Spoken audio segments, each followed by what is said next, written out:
Hello, everybody. This is Joseph Pasek, and welcome to the Fired Up Network. Welcome to the flagship show of the Fired Up Network, Fired Up Live. We got a great show for you tonight. The NBA draft is about an hour away in Brooklyn at the Barclays Center. We have a preview, and we're going to review the first round later on tonight with Drew Ebanks, Captain Canada of OnPointBasketball.com, and Alex Campbell, Fired Up Alex. But we're going to start tonight with the icon, the legend. Everybody wants her digits. Nobody's going to get her digits. All right? Digit Murphy, who has a special announcement tonight, and it's huge announcement. We're going to begin with that uh, right now here on the Fired Up Network. By the way, before I forget, tomorrow, no soccer show, but we'll have over 2 hours of Femme Friday. Yes, Femme Friday tomorrow. Back over 2 hours. Shauna Brown, as well as Courtney Riddell and The Blaze will also be there tomorrow here on the Fired Up Network time. We'll reveal that time tomorrow. But here is Jim Murphy with a huge announcement. Welcome to the flagship show of the Fired Up Network, and welcome to the hockey legend, icon, my good friend, Digit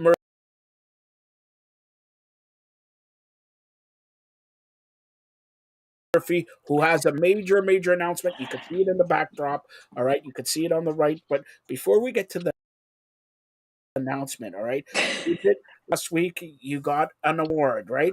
Now, everybody around the Fired Up Network around the world, we're asking, do we get to see the the award ceremony, the acceptance speech where Yeah, you mention my yeah. name and I, everything like that? Do you have it for me? Can we air it? Can we I, air it? I'm I so have, excited to I, hear I the have, I icon have the award Digit speech. Murphy mentioning the president of the province of Canada. Go ahead. The president of the province of Canada definitely did not come up in the speech, but you were there in spirit. I know. I do have the speech. If you did want to air it, they recorded it. I never saw a copy, but No, can the you just recap with the president of the okay. province in your Yeah, speech? I'll do a little pre blurb. How about that? We'll do a little Yeah, pre yeah, recording.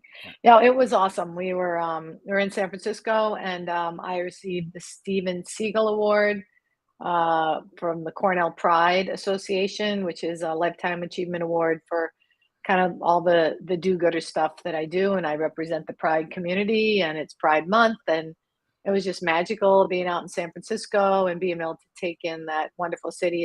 It's getting a bad rap right now. It's not bad. It was not bad. It was safe. We enjoyed it. Aranda and I, my partner, we did Alcatraz. We were touring the whole city, and it really was fun. And I recommend California. They're getting a bad rap. California's great. We had a great time. But yeah, it And was awesome. by the way, I know a lot of people in San Fran, right? And did they actually ask you? Do you know the president of the provinces of Canada? Do you know that he may get engaged this in the next month or two or whatever? Yeah. Did he Well, even ask you you about that? you cannot even be talking about your engagement. Isn't it a secret? Like, what are you It's not doing? a secret. I'm on worldwide TV. It's Oh not a my secret that goodness. that somebody has actually captured my heart, my Yes, yes. soul, my Well, feet, my hands, my she ears. she has still yet to say yes, is all I'm gonna say. You better Listen, behave. Digit, I'm going to ask you this. I'm going to ask you, can anybody say no to the president of provinces of Canada?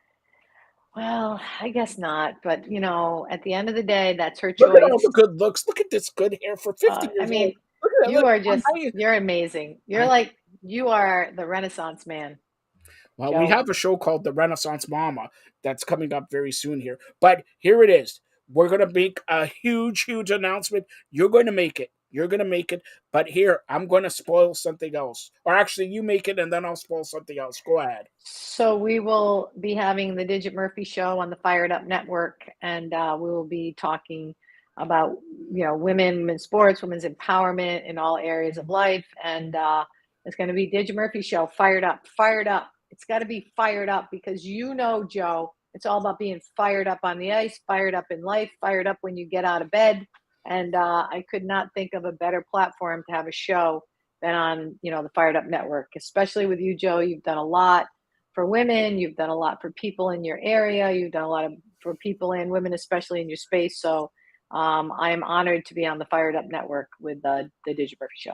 All right. So thank you for that, and we're expecting big things from Digit Murphy. But Digit, I told you, we're orange. Look at the orange backdrop. You would have been going amazing with wearing orange and the orange backdrop. So you failed already in I one thing failed. that I have asked. You All right. know, I'm in my pool attire. I was repping Cornell because they gave me the pride. So, I have to be careful. My allegiance is so many places, so I got to make sure I'm repping. So I'll get that going. All Where'd right. you go, Joe? And can't forget one other thing. Next week you have a pay it forward. Go ahead. Let's The talk about Unsung that. Hero Clinic will be next week.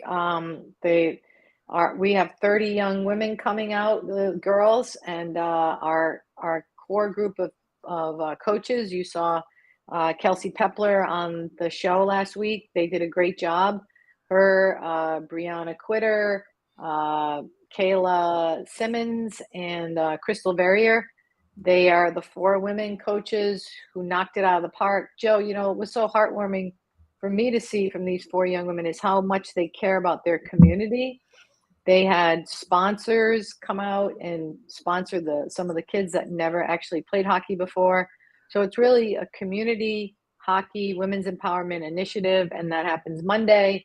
You can still sponsor a kid, $200 at playitforward.org. But I'm really, really, really, really excited about the Unsung Hero Clinic and what these young women are doing in the community to help women's sports. And that's great, and that goes along with what you say on the Digit Murphy show. But here it is. I'm thinking, and this is unbeknownst to you. All right, you have your own network and all that. You're very proud of it. I think it's Universal Women. What's your network? Say that again. Oh, What's play your it forward. no, not Play It Forward. The Universal Women's Network or something Oh, like that. United Women's Sports when we were doing Yeah, that. Yes. United Yep. Women's Sports, all right? And we have FEM. I'm thinking about maybe like A little. branching here. Yeah, going together, great minds think alike. So we have FEM, and FEM, they're doing a great job. Courtney Riddell, Shauna Moore, and all that, Shauna Brown. And basically, we got to have more women about sports, more empowering women, more talking about, and I say this with all sincerity.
To open up, Joe, and it was because I was good in sports.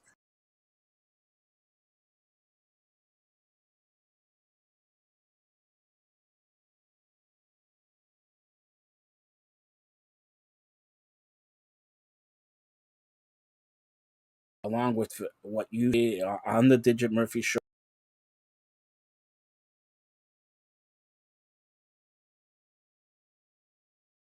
But here is I'm thinking, and this is unbeknownst to you. All right, you have your own network and all that. You're very proud of it. I think it's Universal Women. What's your network? Say that again. Oh, What's play your it forward. no, not Play It For It. The Universal Women's Network or something Oh, like that. United Women's Sports when we were doing Yeah, that. Yes. United Yep. Women's Sports, all right? And we have FEM. I'm thinking about maybe like A branching little. here. Yeah, going together. Great minds think alike. So we have Fem and Fem. They're doing a great job. Courtney Riddell, Shauna Moore, and all that. Shauna Brown, and basically, we gotta have more women about sports, more empowering women, more talking about. And I say this with all sincerity. There's nobody better. There's nobody better for that. Forget about icon and Hockey Hall of Famer and all that than Digit Murphy, because Digit, I know we're talking about Digit Murphy show, but for the people, and we got millions and millions of news on Roku, on Apple TV, on Samsung TV Plus, on TCLs, on Phillips, and everywhere else. Tell them your background, and tell them what motivates you for empowerment of women and empowerment change of women and be representative. So back when I was a young girl growing up in Cranston, Rhode Island, I wasn't afforded the same opportunities as boys were, and that always kind of bothered me. I didn't really know how much it bothered me until I continued to kind of navigate the sports world as a young girl. Um, but as you know, I became one of when I became an athlete, doors started to open up, Joe, and it was because I was good in sports.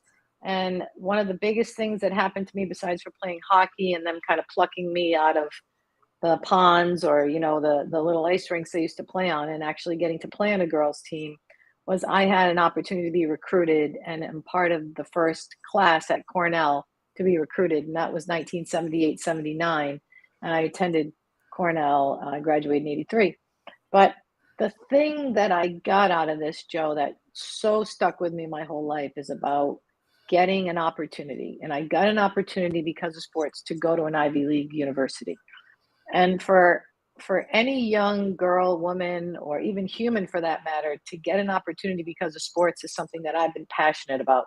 Specifically women, Joe, because typically, and it's still happening. I mean, people think that women are it's equitable, even at the NCAA level. It is not. We are still fighting the fight. Um,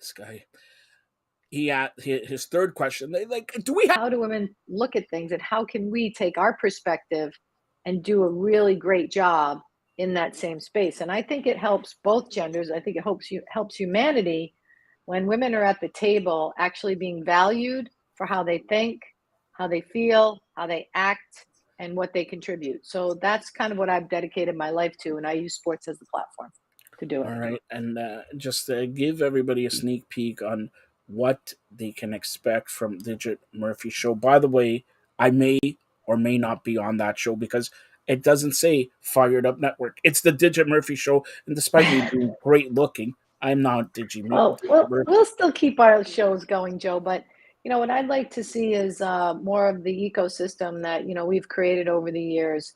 Whether it's women leaders in business, whether it's our nonprofit space, whether it's athletes talking, and you're going to see a little dabbling of all the brands that we've created under Digit Murphy's little ecosystem, and we'll be talking to leaders, heroes, and role models, so that you can hear about them for now and generations to come. So we have a question here from your good, close, personal friend, The Billy the Greek. Greek. Yes, he bothers you also, right? All right. So Billy the Greek, of course, his number one thing is digit. Come on, can I get your digits? He Yes, yes, wants your yes. digits.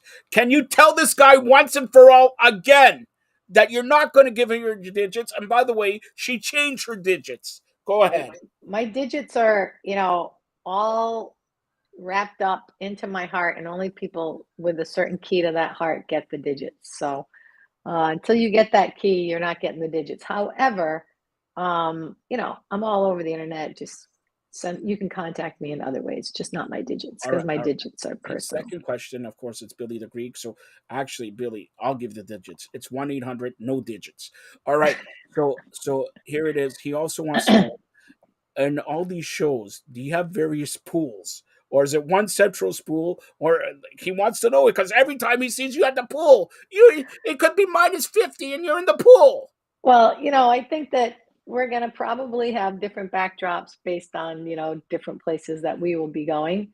I'm actually going to try to get some footage of the Unsung Hero Clinic and get some people that we can put on in the background as, we're talking, or we can shoot to, because I really think that this is talking and we want to show action, because you can't solve problems unless you're doing something. You hear a lot of this, everywhere, but at the end of the day, it's about doing the work. It's rolling up your sleeves. It's growing sports and women's opportunities organically, and that's kind of what my brand has always represented. So hopefully, my show will represent some of the things that we're doing. This guy. His third question. Like, do we have anybody else asking questions or what? His third question is, digit. What would it take for the Greek to get your digits? That's right. Don't even you see that sigh? She has had enough of her digits. I told you 1-800 no digits. All right? But do you want to answer that or do we want to move on? I think we've Okay. exhausted the digits So enough. so here's the final question. This is a real question from Mike Miller. Out of all your accomplishments, Digit, out of all, what are you the most proudest of, and what would you do again? Well, I mean, this is going to come as a shock to you, but it's got nothing to do with sports. One of my most proudest accomplishments, besides for having all my children. I mean, that's an accomplishment in of itself. Like having babies, like that's crazy. Like it's just, I know that guys, you cannot even imagine having a baby. So that's like my number one giant accomplishment as I leave the planet. But the one thing that I'm really jazzed about, something that I did, was back in the late 1990s and early 2000s, where I actually met my partner. We fought a 350 megawatt power plant in that was coming into our little bedroom community of northern Rhode Island, and they were going to build a power plant on top of land that was with three capped Superfund sites, which is polluted land. So, in the infinite wisdom, the town council in our little town was going to give this land that they weren't going to use, that was polluted, to a power plant. And on top, that land was on top of the largest aquifer, which is a water supply in northern Rhode Island. And we just, as a bunch of soccer moms and a bunch of community activists, said no. And for 2.5 years, we fought that power plant, a la Aaron Brockovich. And we were writing briefs and bringing in experts and galvanizing the community. And we beat that soccer plant. It took a lot of time, energy, and effort. And it was one of the most crowning achievements of my life, that I'm the most proud of. So I know it wasn't a sports question, but it really was a crowning moment of activism and community doing good against the evil empire. And that's kind of what my whole brand has been my whole life. Not that sports is an evil empire, but you know what I'm saying? Like, how Yeah. do you take that marginalized population and empower it? So our final question here: if you weren't involved in hockey, would you still be involved in sports? And if so, what other sport other than hockey? And that Well, comes I'm to our actually Henderson. Greg Henderson, go ahead. in other sports other than hockey right now. I'm working on kind of a secret project in hockey, but that's one thing. But I'm also working with a bunch of other sports to elevate their status in the women's sports world. We'll leave it at that. So I really do like the sport of lacrosse. I'm very close to the Northwestern lacrosse staff that just won the national championship. I really Really love that program. They do it right. Let's Kelly and get somebody Margie. on from the Northwestern lacrosse staff. All right, you got next week. That's on my show. On my show. On my show. Oh, it's on your show. Okay. Wow. Look at you. Um, Look at you. You're already way ahead of me. Come on. so no, but lacrosse is one of the sports that I think we started the pro league back in 2018. I'm very I like that sport a lot. I also like rugby a lot. I think that they're ripe for growth because I think it's physical. It reminds me a little bit of like a cross between soccer and hockey. I love the physicality of it. I love that women can play it. I love the sevens, but I like any kind of rugby. One of my alums is actually the national team coach. She played hockey for me at Brown, Emily Bidewell, but she's also a rugby coach. So I really like lacrosse and rugby. The last one I have a soft spot because it has a stick and it has the name hockey in it. I do have a soft spot for field hockey. So those are the three sports. I got a job for the Greek now. Listen to this, Digit. Listen to this. We need a guy who goes in depth in the circle and everything. And I nominate the Greek to be the new assignment guy for rugby. Like he'll be the crash test dummy of Oh, okay. of the Digit Murphy show for rugby, for lacrosse, for field hockey, for mud wrestling. So you're gonna you're gonna shoot pucks at the Greek. Yeah, or even when you rugby 7, you tackle him and get in the scrum and I like it. clothesline him, and blood comes down from his nose and tooth go up. He's too much of a pretty boy. All right, he's too much of a pretty boy. He needs he needs to get a little bit of sport. He claims to be a great, great, manager for baseball, right? But I figure he could play hockey, he could coach I like baseball, it. but he needs to go right in the middle, like right there. So ask him here's your chair. This is your first assignment. Ask the Greek if he wants to be the crash test dummy of the Digit Murphy show for rugby, for lacrosse, for mud wrestling, even bull riding. Bull I riding. think He's full of bull. I Go think ahead. I think that I think the Greek would really be surprised at how much of a crash test dummy would take a punishment in women's sports. So I don't know, Joe. I don't know if he's up for it. I don't know if he could take the pain because it'd be shots coming at his head, and he'd have to like wear equipment because it would just be awful for him, especially like on a He field won't hockey want to pitch wear if a they're hat. I like hear he doesn't wear a hat. firing like stuff at his Yeah. stuff at him. We don't want him to get her injured. No, we don't. You do.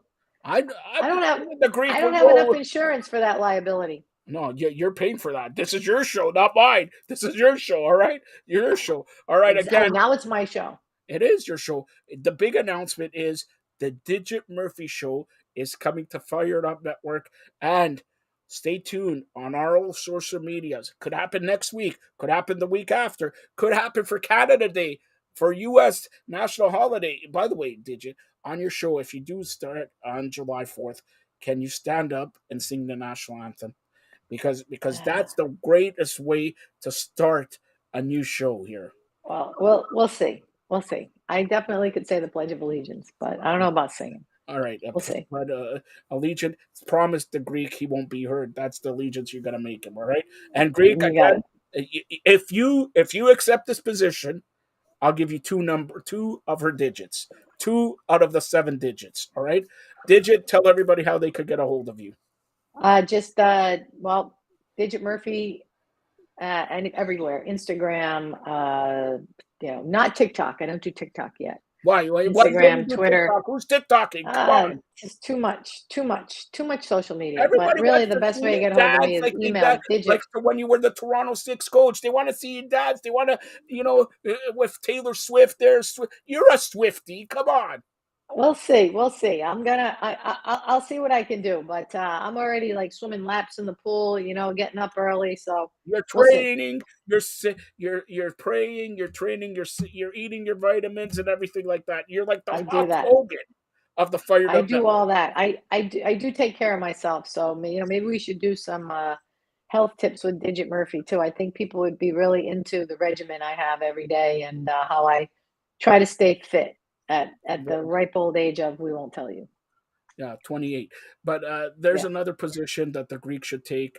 Go swimming in the pool and everything like that. Get his hair messed up there and everything. And here he needs beauty tips. All right, you got to do some fashion Yeah, sense beauty with the tips. Maybe clothes. we'll do some beauty tips. I like that. I like that. Yeah, see, you're writing it down. All right, so I'm check writing out it down. that we're all seriousness. We're beyond proud to have her on here. She chose our network, the Digit Murphy Show, and that doesn't mean that she's not going to be on here. If there's breaking news, and there's going to be next week is the draft, the week after free agency, I'll where be here. I'll Austin be here. Matthews is going to sign the biggest contract other than Digit Murphy to the Fired Up Network, around 14-15 million dollars.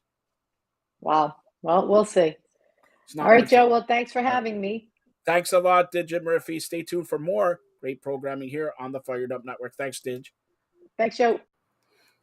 Well, that was the icon legend Digit Murphy there with that special announcement. And the special announcement is the Digit Murphy Show is coming to the Fired Up Network, and we have a couple more announcements with digits to make in the near future.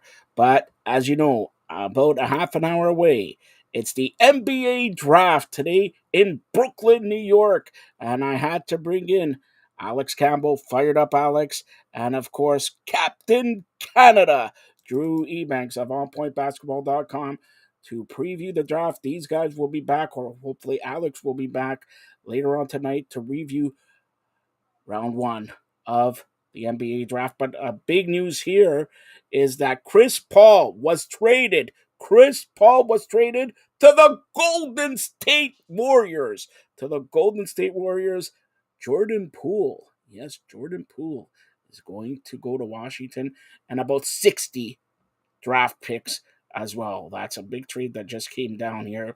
But here it is, ballin' with Drew Ebanks and Alex Campbell. And Drew's coming off his vacation. You gotta check him out.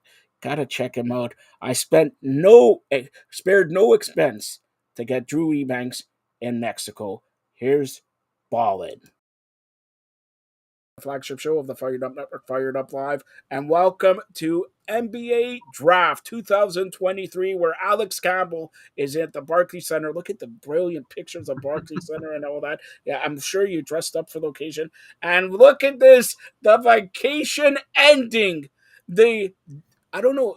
It looks like you got a little bit of tan there, a little bit of tan there. Drew, tell everybody where you came back from. All expenses paid trip by courtesy of Joseph Pasek and Fired Up. We went to Cancun, Wait a Mexico. minute. Wait. You did. Am I going to be? I'm What do you sending you a mean bill. we, I'm man? sending you the What bill. do The you mean bill's we? coming. What do you mean we? I just paid for you. You telling me you got two other people there? Not two, just You one. gotta Sorry, I submit that didn't send you expense that report. part. Sorry, Alex? You gotta submit the expense report. That's all. Yeah, like that Yeah. second person, Joe didn't know. Like I tricked him, and he's getting another bill for another party. Plus one. That's okay. Plus Drew, one. Drew, I was going to do an engagement soon. Now I got to pay for this also? Oh my gosh. All right. Enough of idle chit chat. All right. So first of all, Drew wasn't here, but congratulations to the Denver Nuggets. They captured the Larry OB. And Drew, you don't know this. Me and Alex had a fantastic interview with Tracy Murray. I actually had it more, and we talked about and Tracy really doesn't like you, Drew.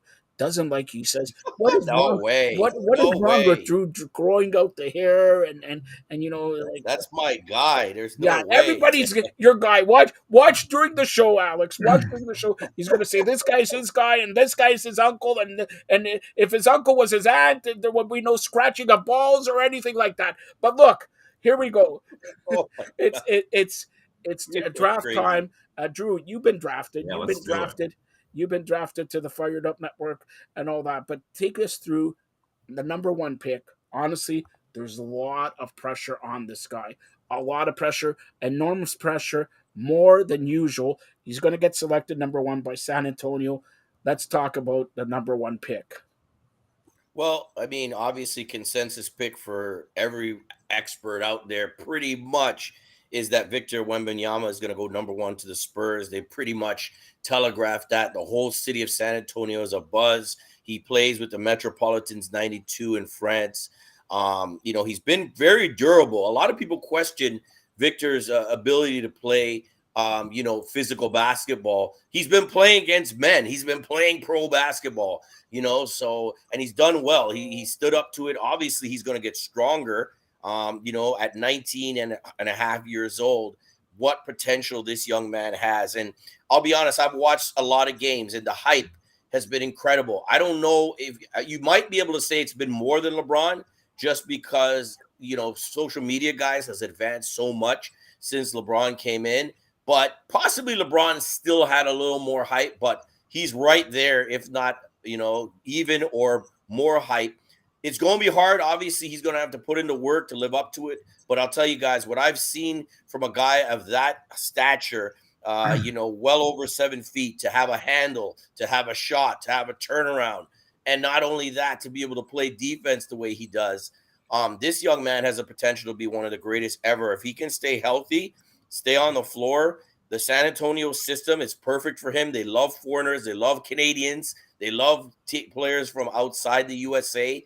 I think they can work with those players, not so much of egos as far as, listening to the coach and listening to coaching is what I can see from the San Antonio Spurs. What an opportunity for him there. We just hope he can stay healthy. But if he can, he's going to win a bunch of championships. So, that's what I'm thinking. Alex, let me go to you. San Antonio gets the first pick right when they need another big man. They had David Robinson. Yeah, is it fixed or what? That's what I'm saying. David Robinson, Tim Duncan, and now this guy. I'm going to say this. I know you're very opinionated about this, so Drew, listen closely. If I'm going to say tonight's number 1 pick, Tim Duncan or David Robinson, 10 years from now, what order would you say who was the best player? Alex, go ahead. Tim Duncan. All right. And number Hands 2? down, easy answer. Give me like 5 seconds. It was actually 3 seconds, but who's counting? Deal. All right. What do you expect from the pick today? What do I expect?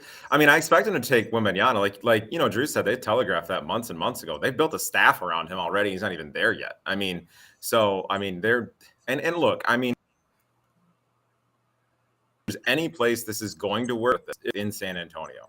If there's any place it's going to work, because he's got Pop, he's got a lot of French international players that have gone through that system that are familiar.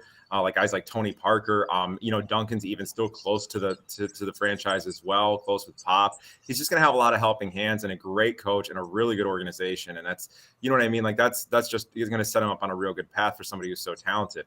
That said, here's the thing. I think that there's a lot of smoke and mirrors with Wemby at the end of the day, though. I think the NBA knows, for one, that the college product is vastly watered down. It is not nearly as entertaining as it once was. I think they know that the vast majority of even basketball fans aren't watching the other entertainment products in basketball. People aren't really watching the G League. Nobody's really watching the foreign leagues. Not really. But we've seen the ratings. We've seen the numbers. They don't draw. Nobody's watching Summer League. We've seen those ratings. Not really. I mean, the devout fans are, sure, but at the end of the day, they're not. So what we have, in my opinion, here is somebody who's basically a real life 2K player. I mean, I don't know if you guys play 2K, but my son does. And this is a guy you can create, a 7'5" dude that can dribble, shoot, you know what I mean? And in all this. And that's why we're drooling over him. Is he a physical unicorn? Absolutely. I just don't think he's a physical unicorn in the right way. Look, of the can't miss prospects over the last 30 years, he is the thinnest by a wide margin, the thinnest and tallest. Now, there are only 2 players that were taller than him and or thinner than him really at all, one being Chet Holmgren, who's only 0.01 pounds per inch of height thinner than Wemby. And by the way, homeboy hasn't played a game because he's been injured since day 1 of his NBA career. The only other guy that was even close is Manute Bol, who was actually heavier pounds per inch than Wemby. And he lasted like 2.5 seasons of legitimate basketball in the NBA before he was completely injury riddled.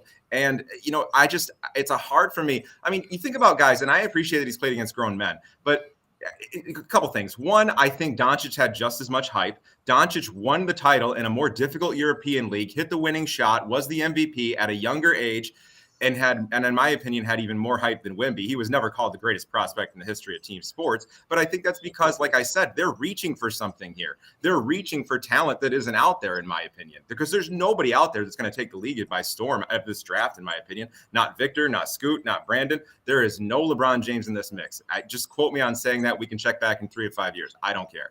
But we said similar things about Zion Williamson. We said similar things about Kristaps Porzingis. Had similar things said about him, for God's sakes. Taco Fall had similar things said about him. Look, there are a lot of these big foreign guys that have similar attributes. A lot said about it. He's maybe the biggest. He's maybe the smoothest. But like so far, it really hasn't worked out. Other than Dirk, and Dirk was a lot bigger and stronger than Wemby. Well, I'm going to tell you this. There's no doubt.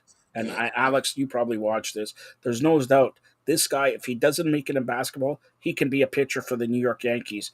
Just a little bit outside his first pitch. Look at that first pitch. All right. I don't know if Drew saw that, but I can't believe that. All right. So everybody knows number 1 pick, it's going to be him. Now, it gets interesting with number 2 because apparently Michael Jordan is going to make the pick, but Michael Jordan wants to sell the franchise. So here it goes. Yeah, that was odd. I found that was odd too, wasn't it? Exactly. Really. So I'll start off with Alex. With all respect to MJ, I think he's showed enough. Stay out of it. Let somebody else pick it and sell the damn team. Yeah, why would that organization? Why would that organization want that end if he's selling the team? Whatever, it's fine. No. Maybe it's his last move, but Alex, I'll start with you. Where would you go with number 2? I mean, I do think they're going to make a smart choice. The recent reports have Charlotte. I mean, Scoot Henderson is probably the second best player in the draft, in my opinion. And I think in most NBA analysts' opinion, media, I think that he's pretty much that. But because of LaMelo Ball, they're not going to move on from Ball. I just don't think Scoot really fits in that backcourt super well with LaMelo Ball. I mean, he's a guy that plays a lot like Ja Morant. And so if you could just picture Ja Morant in the backcourt with LaMelo Ball, that's just they're not sharing the ball a lot. There's a lot of stickiness there with the ball. You got 2 really ball dominant guards. Neither of them are really true shooting guards. So you're going to have 2 point guards basically. And I know the NBA's mostly positionless right now and everything, but you can't have 2 guys with a fire at will shot tendency in the same backcourt. It's not going to go smooth. So I think they're going to draft Brandon Miller, and I think that's the right pick. Miller's a guy who's super athletic, plays perimeter defense at a super high level, can knock down the 3, create his own shot off the dribble. I think that's the right pick, and that's the guy I'd pick. All right, Drew. Man, I like Scoot. I think he's a phenomenal athlete. I think he's a guy who, kind of reminds me of, I would say, like a Derrick Rose, that Russell Westbrook. I mean, very explosive. Obviously, I think he's going to have to work on his shot, going forward. He's going to have to show consistency there. But what you're not going to have to worry about is his aggressiveness. And, I think a lot of teams need guys that can get to the 10. The game has changed so much. I think that, it's relied so much on the 3-point shot guys that I miss more to seeing guys that can get to the 10 a lot as well. So I don't know. I think Scoot could go too, but it looks like, Brandon Miller is a guy who is that prototypical wing kind of 3-and-D player, a lot of length up there. Models his game after Paul George. And that was another interesting comment that he made about being his GOAT and everybody killing him for it. I retweeted it. It said you might have to, check his judgment, but not in a way where you can't say, hey, this is my favorite player and whatever, that's my GOAT. You don't have to necessarily say LeBron is your GOAT or Jordan's your GOAT. I think it was just the way it was framed. Kind of people took it kind of out of context there. But yeah, if he models himself after Paul George, that's fine. As long as he's not saying Paul George is the GOAT. You know what I mean? Because Paul George really hasn't done a whole lot as far as winning. He's been a great 2-way player, but he hasn't done as far as winning. So I see either Scoot or Brandon going to be the guys that are going to go next. And I think the Thompson twins are an interesting. I mean, my goodness, the talent, the level, the explosiveness, the length, and their story is incredible as well. So those guys, who knows, they can sneak up into one of those spots as well. So as you said, with Jordan picking, if it's me, I'm pushing Jordan out. You're selling the team. I don't want you picking nobody for the Charlotte Hornets right now. Right. So you mentioned the next pick is Portland. We're not doing all 30. We're gonna do bits and pieces here. Portland is interesting for one thing: Damian Lillard. They are convinced they're gonna keep him and everything like that, and they're gonna bring new players in and all that. I'll start off with Alex here. What do you think Portland does? Do you think they do a draft day number 3 pick and Lillard there, and they want to keep him? And like Portland's, it starts. You're right with Scoot and all that number 2, but for me, the draft starts at number 3 because Portland for weeks we hear, is Lillard going to the Knicks? Is Lillard going to go to Heat? And for nobody's talking about Portland. Yeah, no, I agree, and they hold the keys to, like you said, the rest of the draft and how it opens up after that. And I mean, it's hard for me to imagine them holding on to this pick. It just is because they are looking to surround Dame with finally, I guess, the championship roster that he's asked for. I've heard rumors of potentially Paul George, who we were just talking about. Yeah. I don't. I mean, is Paul George worth the top 3 pick right now when he can only play half a season at average? I don't think so. But so we'll see. We'll see what other assets are involved there, and what gets. But they need 3 though. I mean, so like if they go out and get Paul George, fine. But they need a third. They need a third dude.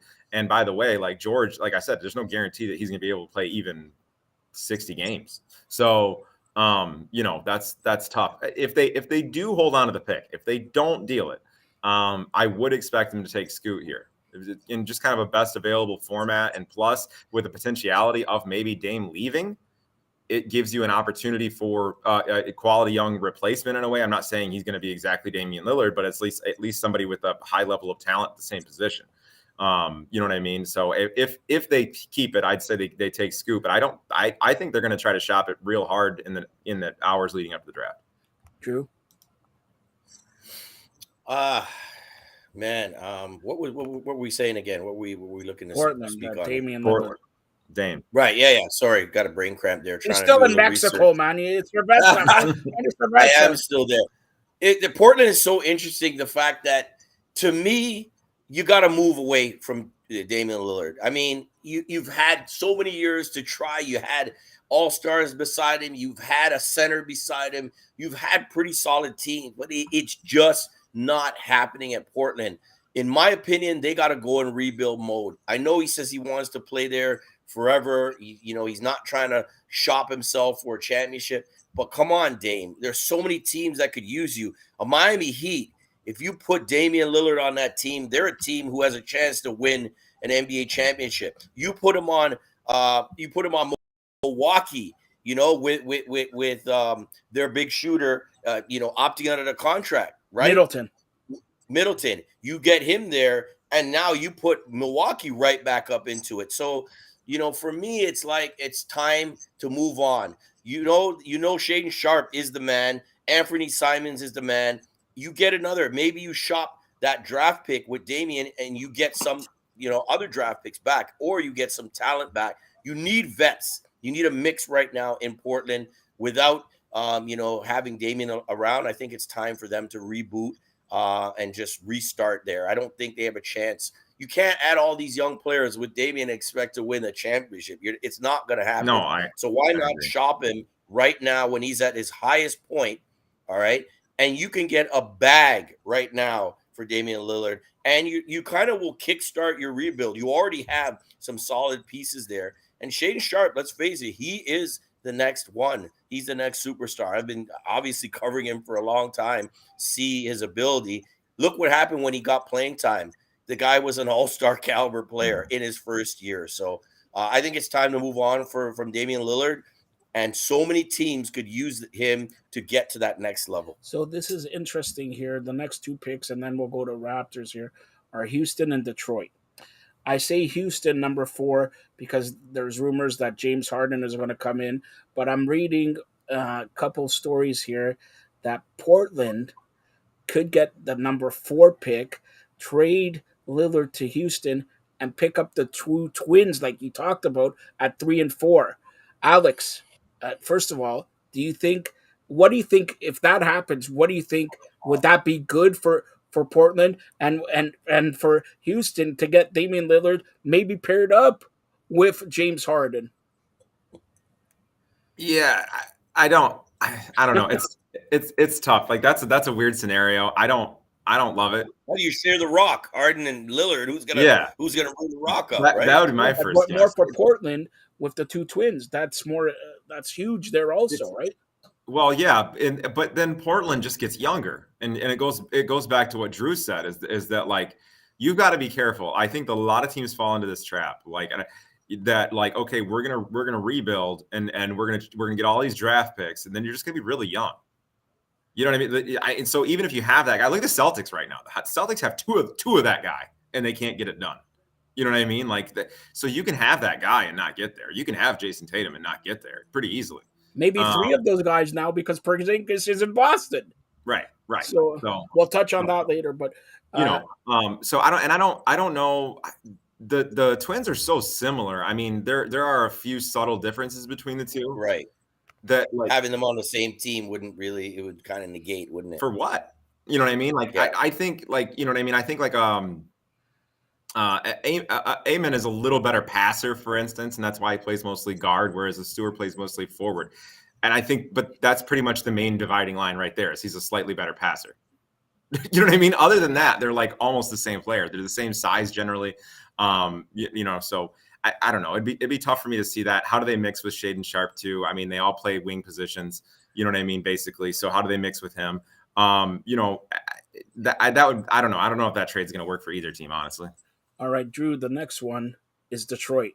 Detroit every year, and I'm sorry, Alex, I know you're from there and all that, but every year it looks like they're in the top 5. So how many years they pick number 1, 2, 3, 5? All right. When are they going to finally get something together? Like the process. It's the process. Yeah, Philadelphia had followed the process.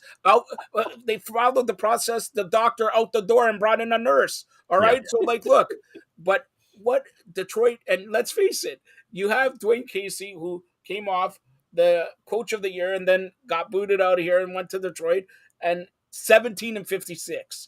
Then he had enough because he has enough, and boom, he moves up. And okay, we'll give $10 million to Monty Williams. All right, and yet, what's Detroit going to do at number 5? Because they honestly, they have a good. You talk about youngsters. Detroit has probably one of the best rosters for youngsters, and they're going to add more tonight. Yeah, I mean, Detroit's got to think of a couple things. Do they continue to build with youth? But then when you bring in a Monty Williams, he's a guy who he wants to win. Like he wants some things to happen. He's not you don't bring in Monty Williams to be a rebuild type of team. Yeah. So in my opinion, you got to try to shop that. You've got a superstar in Cade Cunningham already. And Ivy, oh my goodness, he's incredible. You've got 2 pillars right there. You've got a big man in Duran. Duran looks great. You've got some nice young parts. Now it's time to try to shop that and get some veteran leadership, kind of like what Memphis did in the fact that they have now Marcus Smart. He's a tremendous mentor. He's going to be a tremendous mentor in that locker room that needed a bunch of it. Right. You didn't get a lot of leadership out of the big man, Steven Adams, for some reason. I thought he would have been a guy that could put them in check and say, hey, Ja, grab him by the shoulder and shake him a little and say, hey, what you doing? You're screwing things up. He wasn't able to do that. I think Marcus Smart's going to be great. So as for Detroit, they have to now shift to try to move a couple parts, move some youth, move that draft pick, and get a good player that they can bring in to really mentor those young people, because I can't see Monty Williams wanted to be there for a rebuild project. Okay, a couple more that I want to touch on, and then we'll close it out here. And by the way, hopefully these 2 guys will be back here later on tonight to talk about the first round. Hopefully the first round doesn't finish at midnight, which usually does. I'll try to get these guys around 9:30, 10 o'clock after maybe the Raptors pick 13. We'll talk about that. But an interesting team to look out for, much like Detroit, is Orlando. They have number 6 and number 11, okay? And obviously Dallas at number 10. But I want to talk about Orlando. Much like Detroit, every year they seem to be in the top 5. Now they have 6 and 11. Do you think they can package up and maybe trade with Portland or Detroit there to get somebody who they want and could make an impact on the Magic, Alex? I think they could, but I think they could trade up. I just don't know if it would be worth it, because I do think that as much as I'm not as high on Wembanyama as a lot of guys are, I'm just not. And as much as I'm kind of like waffling between whether Brandon Miller or Scoot is the second best player, I do think that after like kind of that number 1 in Wembanyama, 2 and 2A and Scoot and Miller, it really is there's a gap after that. And so I don't know if trading up to number 4 or number 5 would really help. And then of course you're losing 6 and 11, where I think you could find guys at a similar impact. In fact, in my mock draft that I published last night on Fired Up Network, I actually had the Magic taking Asur Thompson at 6. So Amon's younger brother had Amon going earlier than that at 4. And then I have them taking Grady Dick, the forward out of Kansas, who's 6'8", 205, real good 3-and-D type player. Really looks like a prototypical NBA wing in these days. At 11. So I think that if I were the GM of the Magic, that's the route I would go. All right, Drew. I'm not going to ask you about the Magic. You're Captain Canada. Number 13 goes to the Toronto Raptors. Speak about the Raptors. Gary Trent opted in. Fred VanVleet opted out. Jakob Poeltl, I don't know. That's the truth. Couple other guys, we don't know. And of course they got the new coach, so congratulations to Darko there. Very interesting press conference, very good. Seems like he's motivated and everything. And they brought back your guy, the coach of Raptors 905 when they won the championship. And that's, nobody's talking about that. But that for me is even a bigger move than some of the players they're going to get. Trust me on that one, because that guy, he sees stuff and people listen to him with the 905. Pascal was with him when 905 won the championship and all that. But where do you think with luck, can it be lucky number 13 for the Raptors? Well, there's a lot of ways that the Raptors can go. Obviously, we know, the fact is a lot of people have been complaining that the Raptors are going to, with Trent coming back, obviously $18 million. That's a lot of money for him to give up. It's a smart move for him to stay with Toronto and then try to have a better season than he did, and then maybe get that $100 million or so that he's looking to get. And then you look at the rest of the team. There's rumors about Pascal moving along, but then you wonder if they're going to re-up Poeltl, which it looks like they're going to do. I don't think they're going to move Pascal. I don't think that would be a positive move. There, how tight those two are. You'd have to believe if they're going to re-sign Poeltl, they're not going to move Pascal Siakam. And I really don't think they're going to move Pascal. You have essentially an all-NBA player. To me, if you move Pascal Siakam, you need to get a couple of first-round draft picks and possibly another solid player in order to move him. I know he's not a number 1 player, but if he goes to a team with a number 1 or number 2, Pascal Siakam could fill a very valuable role for that team. So right now, there's a lot of players that they could draft. Yeah. A player that I really like, and I think, again, with the Raptors, you need creators. You need guys that can get off the bounce and get to the tin with the Raptors. Too many guys are not able to take it off the bounce, get to the rack. I like a guy like a Cam Whitmore if he's still available. I know that's going to be a long shot there out of Villanova, but I love his game. I love his size. And I also like a guy like Keontae George. I was able to see him for Baylor when he was here for the Global Jam last July, and I was truly impressed with him as well. And hey, you never know. Right now, some draft picks have Kobe Buffkin out of Michigan going to the Raptors. You never know. They might take a flyer and go for a Canadian and pick up a player like Olivier Maxence Prosper, who we've covered before and done a feature on, who has just flown up the draft charts, and he's actually got a green room invite from possibly being a second-round draft pick to a late first-rounder, and then dropping 20 points. I think it was 7 rebounds in only one game at the NBA Combine. but his workouts have been incredible. He's been working out with almost every NBA team. Olivier Maxence Prosper is in the green room, folks. So that means teams from anywhere from 10 to 20 are looking at Olivier Maxence Prosper. And then you look at Leonard Miller, the fact that he's a 6'10 unicorn. And if you look at the NBA G League Ignite and you look at how he finished the season, guys, he was the only player to average over 20 and 10 rebounds. And he had, like, I think over in that in the last 13 or 14 games. I've seen Leonard go from 6'5" when he won 2 championships in our national junior circuit. He won back-to-back championships with Thornley, grew about 8 inches in about 18 months. And now he's a guy that can put it on the bounce. He's going to surprise people. He's got a lot to learn. He's got some refinement to do. But I'll tell you, he can score. He's a lefty. He can take it off the bounce. And if he shows a commitment defensively, Leonard's going to be incredible. So I look for, the Raptors. I don't know if they're going to pick a Canadian. There's a lot of pressure there. But I look for them to pick someone, if they do keep that pick, that can get to the tin and create off the bounce. I think that's what the Toronto Raptors are definitely needing right now. Alex, as you could see, he comes on here. He says he's got half an hour. If I give it to him, one catch run will only take half an hour with this guy. So, Alex, I get hyped when I talk about you're our fired up. Canadian You're boys. fired up. All right. All right. Alex, I'm going to ask Fired you up, baby. Okay, I'll ask you this. Give me another team, and then we'll talk about. We'll close it out with all these trades that happened and all the moves before the draft. But another team that you're interested in the draft here. I will. But first, let me say this. Okay, to Detroit, because I didn't get a chance to talk about the Pistons, who's my favorite NBA team. They're moving in the wrong direction. I know a lot of people love the young core. They're moving in the wrong direction.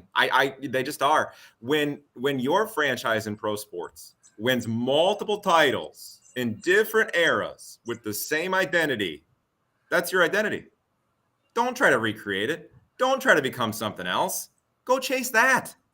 By the way, if you did that, you'd be the only bad boys team in the modern NBA. You'd easily be the number one defense. Look what the Memphis Grizzlies are doing right now. They get into the Western Conference playoffs.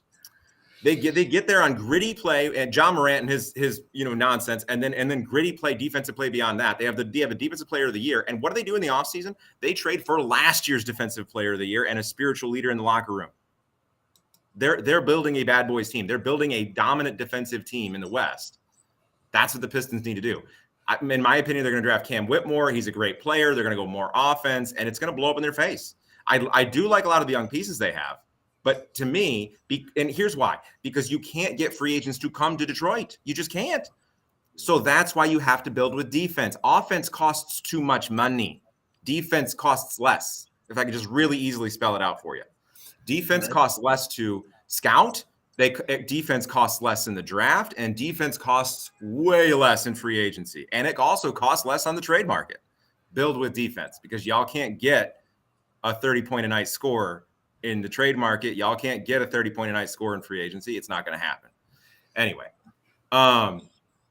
with the Raptors, to answer your question with the Raptors, Drew, I think that I did 2 rounds in my mock draft, not just one. I just didn't publish the second because it's just a bunch of dribble nobody cares about. But my favorite sleeper in the draft I have going to the Raptors, Demoy Hodge out of Missouri. I think he's going to be their second round pick. You're looking at a very bouncy guy, 6'4" combo guard that gets to the 10 at a very high rate, plays great perimeter defense, distributes the ball well. If you're losing Van Vliet, Demoy Hodge is a guy that can do very similar things, but is more athletic and can be that to the 10 scorer. And I actually think Demoy Hodge is going to be probably the best second round pick in this draft. Wow. All right. So wow, that's huge. So let's talk about the trades that happened. And we talked about Kristaps Porzingis was going to go somewhere, but then he ends up in the Boston Celtics there. So now do the Celtics, I'll ask Drew, and then we'll close it out in a couple minutes. Where's the big 3? Is the Celtics have a big 3, a big 4, or like they went all in with Porzingis? And let's face it, they gave up Marcus Smart. Yes, a good player, but wouldn't everybody give up Marcus Smart for Porzingis? Pretty much. I mean, if you're looking at a guy who's also considered kind of a unicorn, hasn't quite lived up to the hype, obviously coming out of Europe. Got injured, tore his knee up, came back. I think Boston's going to do good for him because he needs a grittiness to him. He needs a toughness to him. And playing in Boston, you have to be tough. It's like New York. The media is going to kill you if you're not playing up to speed over there. I think it's a move with Boston. It was time for them to kind of split up that trio in some sense. They're going to lose that mentorship, as far as veteran leadership, but they also have Brogdon. They've got White. They've got some good, solid guards that actually are vets already. So I think they're ready to step up more. There at times, Marcus Smart wasn't sure. Do I defer to these two all the time? Do I pick my spots? You saw when he was able to pick his spots and really assert himself offensively, they were a better team. But it was just they couldn't figure it out. And I think going over to Memphis, that's phenomenal. We mentioned it already. You cannot do anything but add that kind of veteran leadership to a Memphis team that is all over the place. And with Ja being out 25 games, they're going to need somebody to galvanize that team to keep it all together, because who knows if they have a bad start to that season without Ja, that team could be in for a train wreck for the rest of the season, and that could blow apart. So I think it was a move out of necessity for Memphis. I'm hoping to see Brandon Clark back from his Achilles tear. I think he was a tremendous loss for them.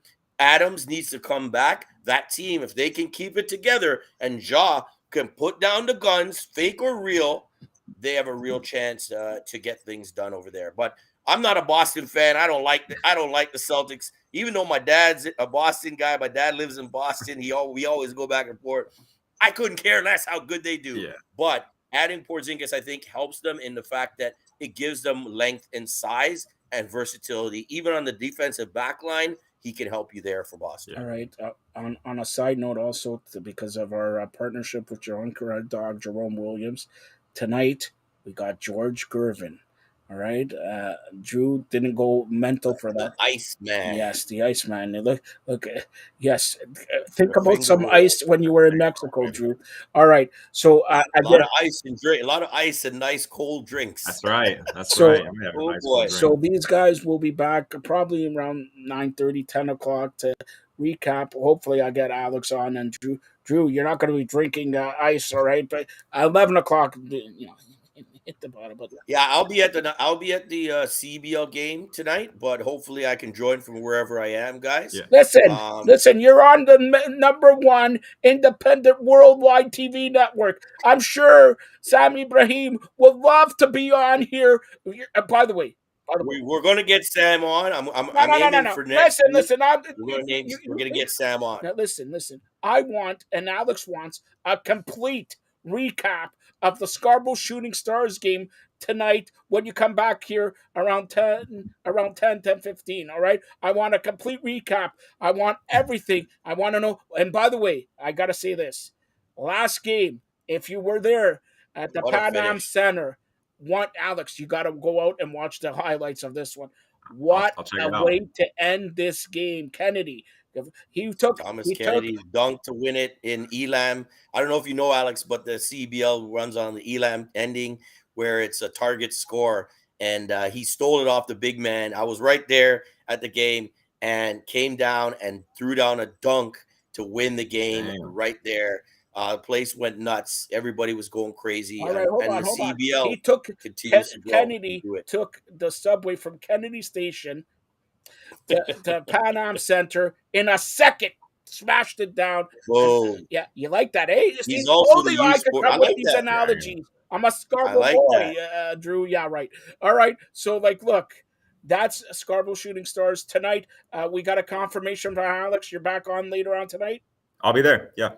All right. And this guy, he's starting to become the MVP of the last couple months for the Fired Up Network. The MVP of, and I don't say this lightly, used to be, Rookie of the Year, Giancarlo, then the rookie sensation turned to the grizzled young veteran, Marty Roberts, then Drew Ebanks. He was just a rookie drinking those wobbly pops in Mexico. Look at him. Come on, spilling his T-shirts and all this. Drew, honestly, what was the best, because we need some tourism here. What was the best part in Mexico? up! Shut up, Mexico! Big up! Big up! Big up! Come on! The best part, I mean, what can you say? It's just the weather, man. Yeah. 33, sunny the whole week.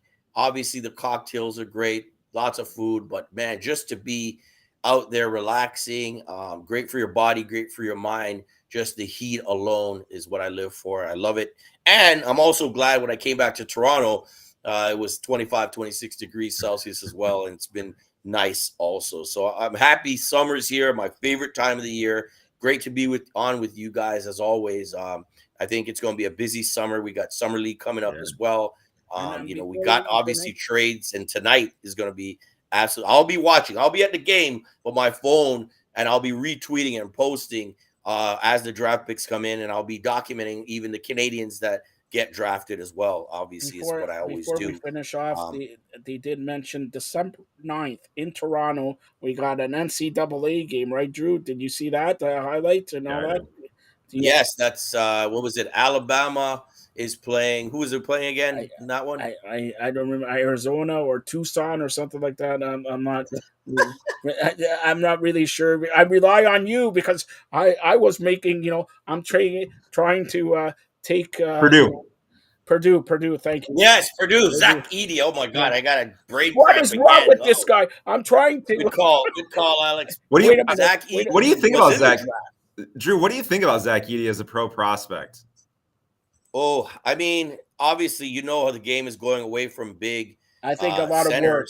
Is it? Yeah, he's gotten better. Well, that's a good question. I think it's kind of moving back a bit, and that's great for guys like him. I mean, you saw what he did in college. Consensus. My thing is player of the year. He won every single award. His foot speed has improved. I mean, this kid has been playing baseball most of his life. Has only been playing basketball, I think, in 5-6 years. He has to work hard. I agree. He's going to have to work, but he's shown already the ability to be able to. He's just going to have to worry about the pick and roll. Yeah, he's going to have to get better at the pick and roll, and also in the NBA, he's going to have to play perimeter defense at a much higher level than he does. He's going to have to, and that goes hand in hand with the footwork and the athleticism and all that. My thing with Edey is that, like, while we're all drooling over a French prospect who's a physical unicorn, we got one here in the U.S.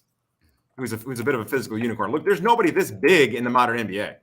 Ain't nobody this big. This guy has Shaq size. Let me just put it bluntly.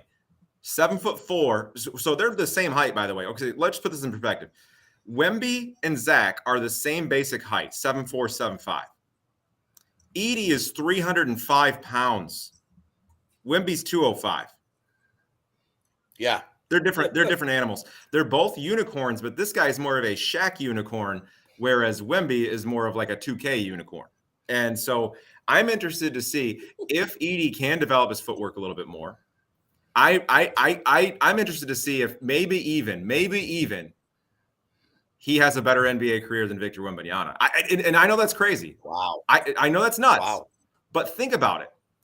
Why are we drooling over the foreign unicorn, but we're paying zero attention to the Canadian-born North American unicorn, who was the consensus best player in America? Thing. Right. All right, hold on, because I think that's a great question. I think it's the sexy thing. He's a sexier pick, Wembanyama. He is. Zach is that more of a bigger, lumbering kind of player. Yeah. But yeah, you're right. I think he needs to be given more respect. And it's interesting that he had to go back to college as well, guys. Yeah. The fact that he was the best. I mean, when's the last player that's won all the Player of the Year awards, consensus number one player, and had to go back to college because the league essentially is playing a different type of basketball game? That's where you look at the NBA and say, wow, everything's copycat. But why not say we select Zach Edey and we change the game back? And we bring back some of that post play. And I think that's where it's sad to see that a guy like Zach has to go back, but he'll get better. He'll improve. And hopefully next year, he'll dominate again, and then he'll be ready to make that move, and he'll be quicker and maybe more leaner. Because you're straight. They're gonna want to draw him out to the 3-point line. And they're going to want to attack him off the pick and roll, especially so he's especially with all the stretch bigs in the NBA now. It's the pick and pop is going to try to eat him alive. That's going to be the game plan against him. But like so just picture something. I'm gonna picture like a healthy Anthony Davis playing against Victor Wembanyama in the post, and then I'm gonna close my eyes and picture a healthy Anthony Davis playing against a little bit better Zach Edey in the post. I'm telling you, Zach Edey's gonna put a better fight up right now. I'm telling you, he is. He will. I just think he's got a little, like he said, footwork, but a little bit more work. Number one pick today. He's more like sort of polished. Yeah, Zach Edey he's got to put in more work, in my opinion. Drew would maybe agree or disagree, but in my opinion, he's got to put in a little bit. Yeah, Wemby's way more flashy. He's more athletic. He's sexier. He's all that. But like at the same time, look, 300 pounds. Like there isn't a guy that size in the league right now. There used to be. Drew's going to kill us. See, you're getting Drew-itis there. Come on, I got to put the shot clock both on you. It's 43 minutes. This guy wanted to do a half an hour. It's 43 minutes now. Look at, come on.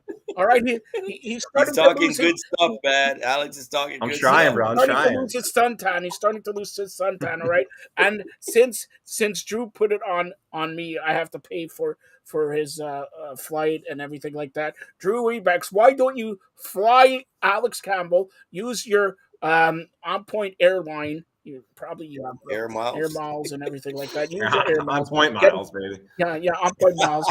Get him sitting courtside. Get him sitting courtside, and watch some Canadian elite basketball league. We got to get you there too, man. We got. Maybe I'll have to come get you, and we get you to Scarborough. He says that. Come get me. He knows the president of the provinces of Canada comes in styles and profiles better than Ric Flair. Woo! All right. Drew, start us off. Tell everybody how they could get a hold of you. Nobody cuts a promo like me, Alex. You're starting to learn that. Go ahead. I got you. Yep. You can always find me on onpointbasketball.com. That's our website. Make sure you check it out. All the coverage this summer on Canada basketball. We got the U19s about to start. The U.S. team obviously is going to be a favorite over there over in Europe, but it's going to be an interesting tournament. Shout out the Canadian U16 team. Lost again to Team USA, but I think it was by 20 points. All right, 12 seconds left. Come on. Not bad at all. Shout out the U16 team. Great performance by them. Second to U.S. They also qualified to the U17 Worlds next year. You can also find me at Drew Ebanks on Twitter, at On Point Basketball on Facebook, LinkedIn, and of course On Point Basketball and OPB Ball Events on Instagram. Scarborough Shooting Stars tonight. Edmonton Stinger is going to be a good game. I'll be there, but also following the draft because I want to see where our guys are going to go in the first round. 2 more Canadians more than likely coming on in the first round. Incredible. All right. For a country of 30 million, 37 million, and not a whole lot of basketball money behind us, I would say we're doing pretty well in the world of basketball. And guess what? There's a lot more coming. By the way, Drew, all right, shake out your pants. Give the sand to Alex there. Go. Oh, by the way, check it out. We can't see anything. Look at this. Look at that. Well, okay, wait. Those gold. That was from the U19 gold medal. Oh, awesome. There you go. That's it. We won it the first time we won that gold medal. Look, U19. I got him. I got it. I got the Larry O'B trophy. By the way, Alex, do you have the Larry O'B trophy? No, I don't. Yeah, see? Only the president of the provinces of Canada have it. And another thing about Larry O'B, we'll hopefully be out in Kitchener when Jamal brings that home, and I'll try to go live on Fired Up. What do you mean you try to go live? What do you think I paid for Mexico trip for you to go live? Go ahead, Alex. Find me at Fired Up Alex on Twitter, at Fired Up Alex on Instagram, and then of course if you just choose a snapshot of the last month or so, probably the next month or so, and look at firedupnetwork.ca, and you'll see several of my articles there, and you can read them all. All right, these guys. Drew will come back with a Scarborough Shooting Stars victory. If he doesn't, he has to give me back the money.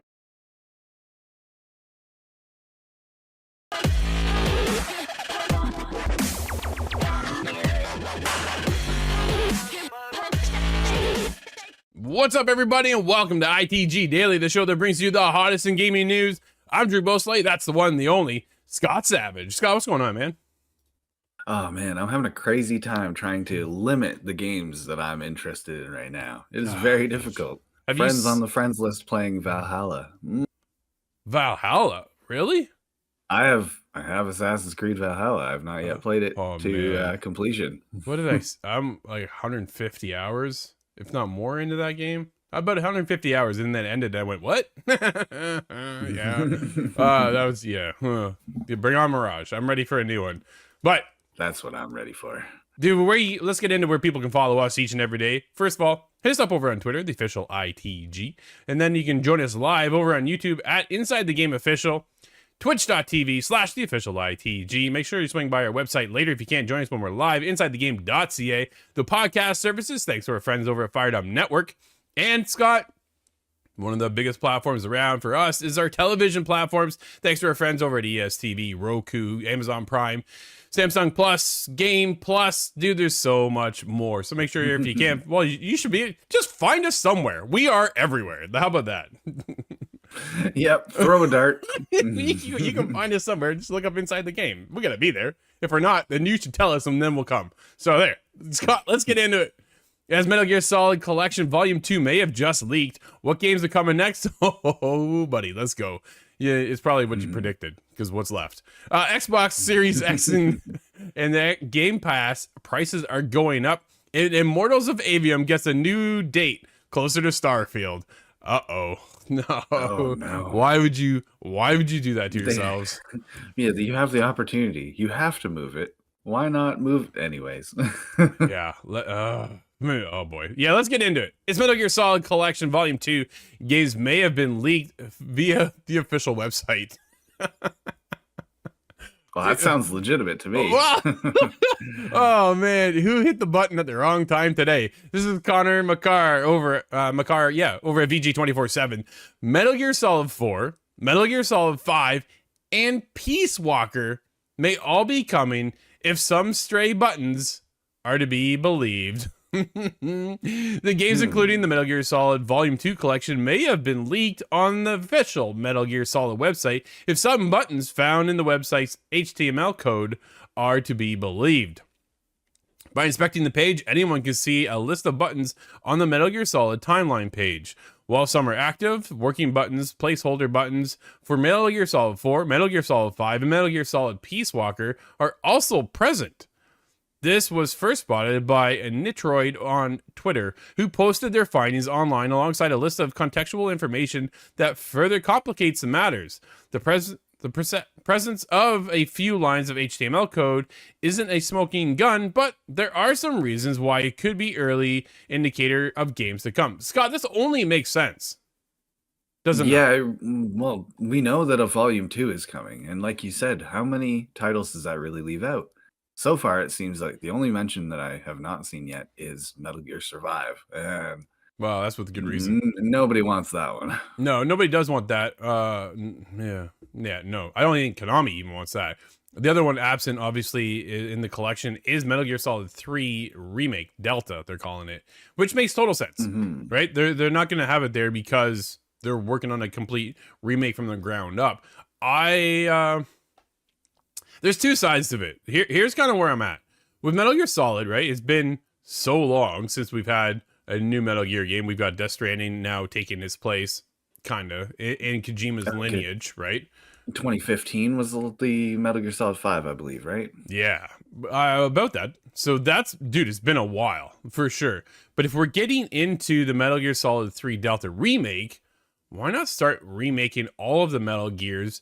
This is a franchise that can go on for years to come just by making complete ground up remakes. If you're working in-house, right? So they're working in-house right now with Konami, and there was, I can't remember off the top of my head who the other studio was that was helping, which escapes me, which is unfortunate because they're a great studio that's been around for a long time and worked on some massive projects.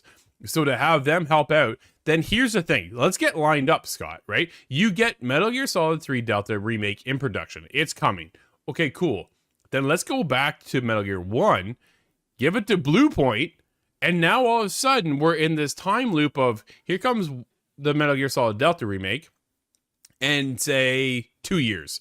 Scott, I don't think we get this for another 2 years, right? All we saw was a CG trailer. That's great. Yeah. We all knew it was coming, so they just had to get it out of the way and say, hey, we're working on it. Like, we know. But if you line this up, then you get the other one also in production with Blue Point, who are world-renowned remake masterminds, we'll call them, because they are fantastic. They made some of the best remakes ever played. Give it to them, allow them to make the next one from the ground up. Then you have like a 2-year life cycle. Give us the Metal Gear Solid 3 remake. Let us sit on that for a year, 2 years maybe, and then line it up with Blue Point to drop their next one. Dude, we don't know. Nobody knows what Blue Point's working on. That's the other side of it too. Nobody knows what they're working on. But if Metal Gear Solid 4 is in Volume 2, that only makes sense. But the collection is there for get people intrigued. But why not just start making them all from the ground up? When they announced Metal Gear Solid Collection Volume 1, I was like, okay, that's cool.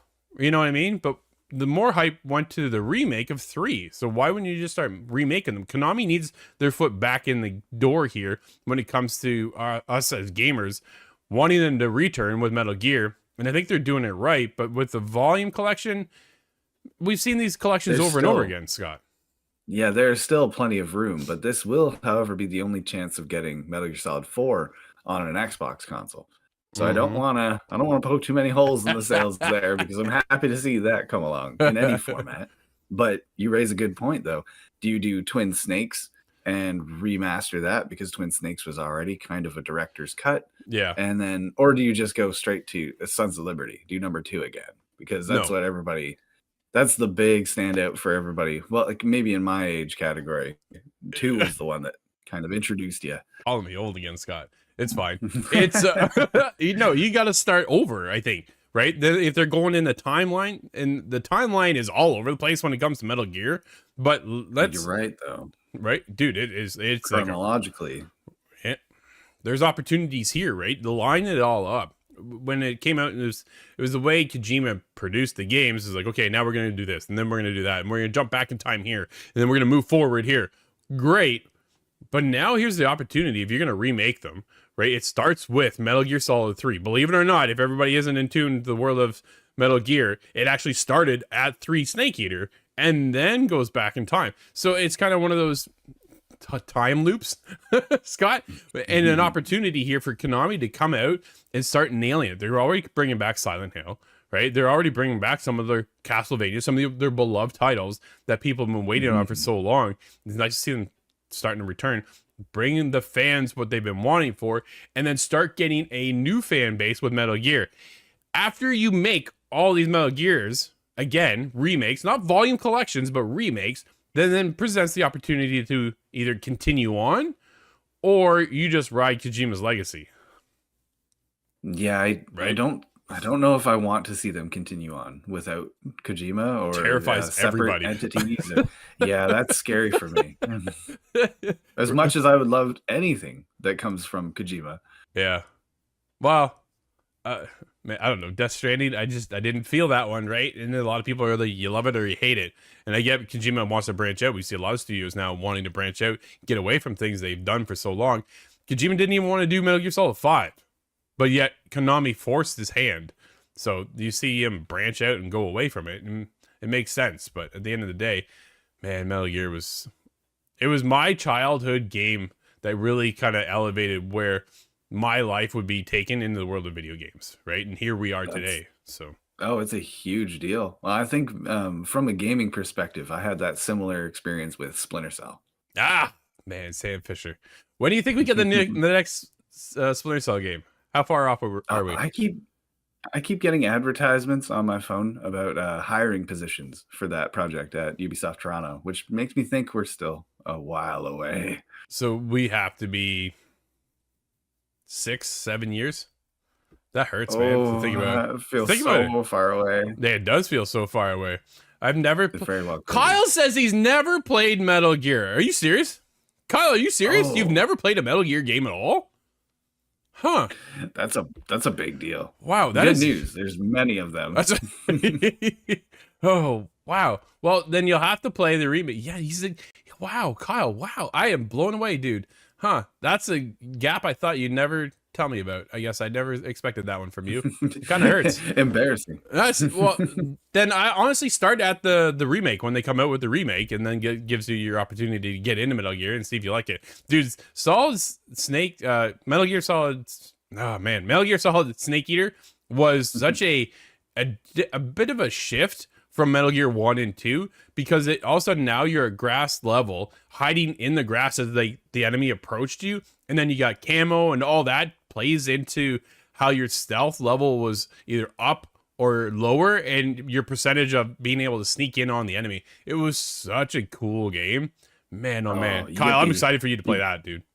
You get the enemy radios, and you can call in airstrikes on their own positions. What a game! So oh man, I can't wait. But we're gonna be waiting at least 2 or 3 years before we get it. So there's good things we got. Good thing we have other things to play. Here's some unfortunate news though, Scott. Microsoft is hiking the price of Xbox Series X and Xbox Game Pass. Tom Warren at The Verge. Microsoft is increasing the Xbox Series X prices in most countries in August, apart from the US, Japan, Chile, Brazil, and Colombia. The Xbox maker is also increasing the monthly price of its Xbox Game Pass and Xbox Game Pass Ultimate subscription for the first time next month, which will see the base Game Pass subscription console move from $10.99 a month to up to $10.99 from basically it's going up $1, Scott. Oh, that's not horrible, game breaking. Yeah, it's not $10. Yeah, right. That is about 10% up though. Yeah, well, it is what it is, right? There's not much you can do. Quote: "We've held on our prices for consoles for many years and have adjusted the prices to reflect the competitive condition in each market." End quote. Says Kari, head of communication for Xbox, in a statement to The Verge. The Xbox Series X console pricing will largely match the price hike Sony announced for the PS5 last year. Well, I think we often forget now, right? Well, all of a sudden now we're getting into this new phase of, hey, Xbox is hiking up their prices. Did we also forget that PlayStation just did that last year? Like, yeah, like, this shouldn't come as a big surprise, but here we are. For Canadians, $649.99 in Canada for the Xbox, for the Xbox Series X. It is what it is. Prices are, it sucks, but they're not gonna. It's funny because most consoles, Scott, go down, right? They don't normally kind of go up, but here we are. Yeah. They're going up right now instead. There's the global inflation issue, and that explains a little bit of this. But it is a market that's competitive like any other. One of them will raise, and the others will follow. That's the argument for why we need an RC Cola in the Coke versus Pepsi argument. It's to keep the prices down for everybody. But it's unfortunate for myself, and just I'm dealing with a hardware issue with my Xbox. Yeah, I'm not certain if it's my TV, my Xbox, or what. But it's not the greatest time for me to have to look for a new console now. Yeah, no. While Xbox Series X pricing adjustments have been expected after Sony's move last year, Xbox chief Phil Spencer also hinted in October that pricing for subscriptions wouldn't hold forever. So we all kind of knew it was coming, Scott. We just didn't know exactly when. Here it is. So get ready. If you can, buy a 12-month subscription right now for Game Pass. At least you're in early before the price goes up. It's only $1, which isn't too bad. But if you need a new Xbox, I highly recommend you go get that now, Scott. It's perfectly after warranty, but it never fails. Things always fall apart the day after your warranty expires. And it's like, it could have been yesterday when this didn't work. So yeah. Well, I kick myself thinking, well, it was a new Xbox console. Why didn't I get the extended warranty? Didn't I learn anything from the 360 era? But apparently not. Red Ring of Death. Everybody remembers that one. Dude, EA's Magic FPS Immortals of Avium now releasing very close to Starfield. Oh boy, why are they doing this, Scott? Let's get into it. This is bold strategy, Cotton. That's a wrong strategy. This is Kelsey over VG247. Immortals of Avium, the ambitious FPS magic shooter from Ascension Studios, has been delayed to August 22nd. The game was initially set to launch on July 20th, but the studio has announced that it needs a little bit more time for polish. That is no big surprise.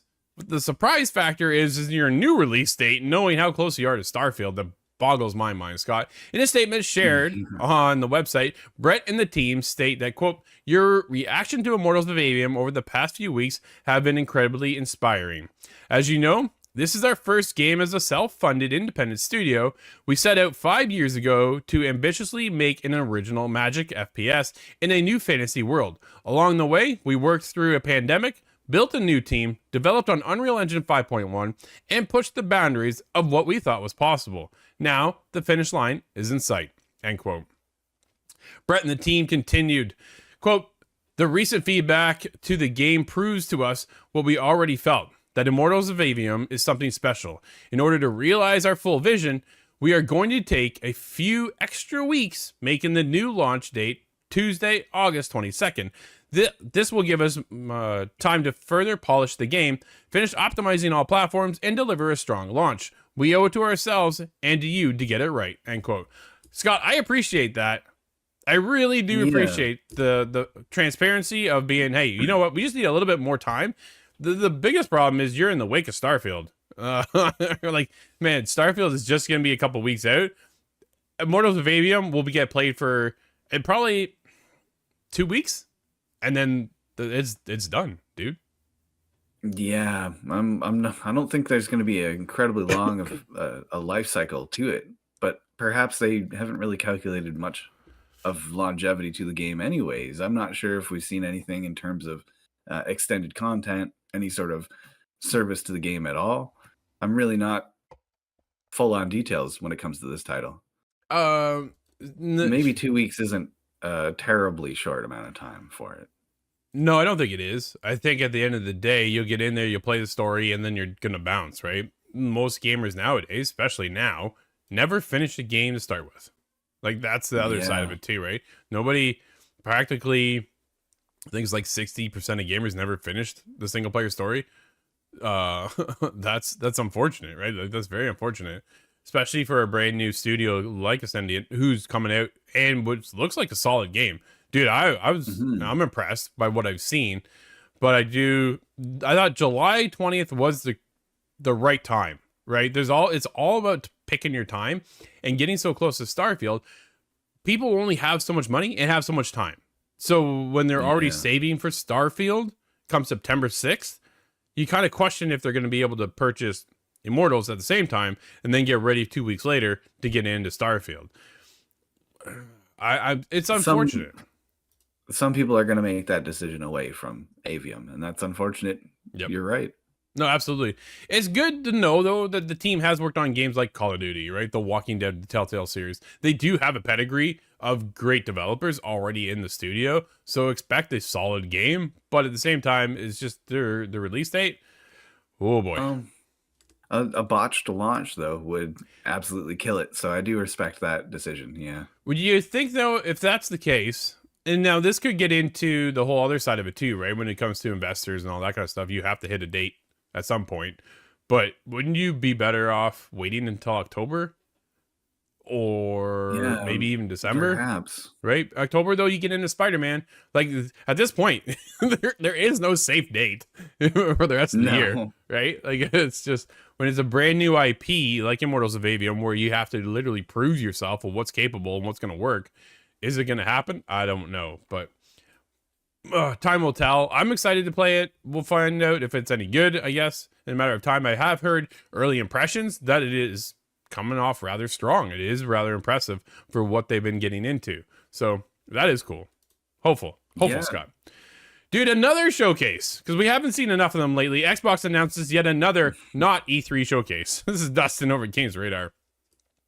As if 3 broadcasts on the E3 2023 schedule weren't enough, Microsoft somehow has more games to show and will be doing just that with the indie-focused ID at Xbox showcase on July 11th. As Xbox says in a tweet, quote, big news, ID at Xbox and IGN are joining forces to exclusively present the next ID at Xbox showcase on July 11th. Get a first look at some of the new games, including trailers, gameplay, reveals, and more, end quote. Look for the stream to be at July 11th at 1 p.m. Eastern. Scott? Are you nervous? Excited for this one? What are your thoughts? ID at Xbox, you kind of There's a couple that they've done in the past that were like 3 hours long. I'm like, that's exhausting. I remember watching that one with you. So hopefully they keep it short and concise, because they did their May showcase, which was strong. Then they did the extended showcase, which was, I thought, actually really strong as well. So hopefully they keep that momentum going.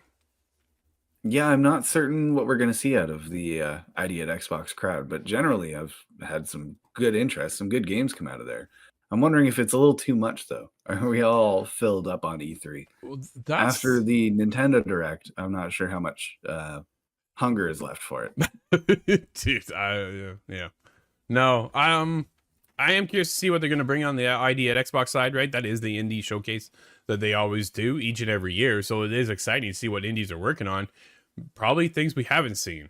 And it's some of the smaller titles that slip through the cracks when you do bring them over to a bigger showcase. So let's give them their own spotlight with the ID at Xbox showcase and see what we get over there. And I'm going to check it out. Definitely going to check it out, because you never quite know. Dude, we've played some incredible indie stuff lately. So hopefully we keep that fire burning. I'm pretty excited. Oh, yeah. You don't want to forget them. You don't want to mess them over. Oh, man, there's just so many games. Oh, wow. There's so much to talk about all the time. I love it. Dude, Quake 2 Remastered has been rated. Tom Ivan over VGC. You ready for this one? Quake 2 Remastered has been rated. Suggested Bethesda is planning to release an enhanced version of id Software's classic FPS. Let's see. That, as spotted by Gematsu, the unannounced title has been classified by South Korea Game Rating and Administration Committee. The same body classified that remastered version of the original Quake ahead of its official announcement and release during QuakeCon 2021.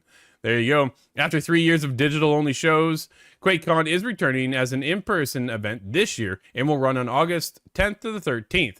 Scott, expect to see it there. You think? Oh, I think so. That'd be a great time. It'd be a great time to reveal it. And Quake number 1, kind of retouched, was pretty nice. That was a bit of a surprise. There you go. You excited for 2? I'm fingers crossed, ready for the Quake reboot. In the same thing that we got out of Doom. That's what I want to see out of Quake. But this is one step along that trail. Yeah, time will tell. If I'm sure we'll get it. I'm sure. You think we'll get anything new in the world of Quake, though? Or do you think that it's off to other stuff like with Doom and things, that's what I mean. That's what I want. I want the Doom 2016 to happen, but for Quake, where they kind of just reinvent it for the next generation.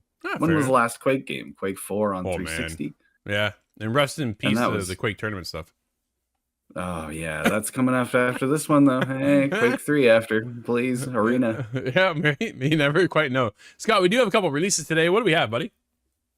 We have Harmony, The Fall of Reverie, and that's on PlayStation 5, Xbox Series X and S, and a small little title you may have heard rumblings of. This is Final Fantasy 16 on PlayStation 5. Again, I just reviewed that. Our review went live yesterday. Check it out over at youtube.com/InsideTheGameOfficial, as well as InsideTheGame.ca, and this week's episode of Inside the Game across TV streaming networks everywhere. So there's a lot to talk about. My actual review is 9 minutes long, and it's just me, which is saying something. I had a lot to say, and still a lot I didn't get to say, and that's the biggest thing, Scott. I walked away and went, man, I still could have talked about this and this and this and this and this. It is hey, maybe it's worth doing an extended.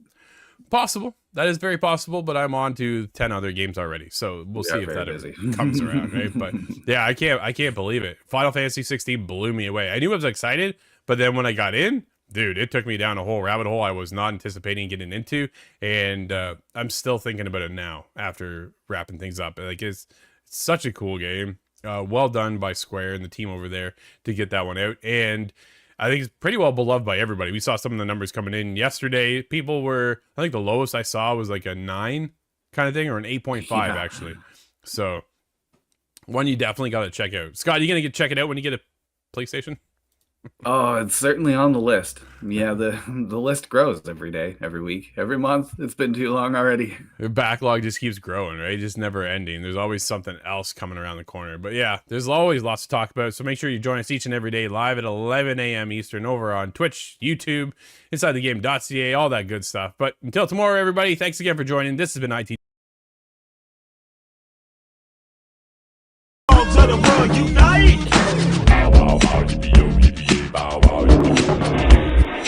Still balling back at you, JYD, and I got none other than the legend himself, the 2 ice basketballs, George Gervin, Iceman, Dogtown. What's up, Junkyard? What's happening? What's happening? How you feeling? I'm good, man. I'm Good? good. Yeah, I'm good, man. You know, I'm just so proud to have you on the show, and let's hop right into it. I gotta ask you.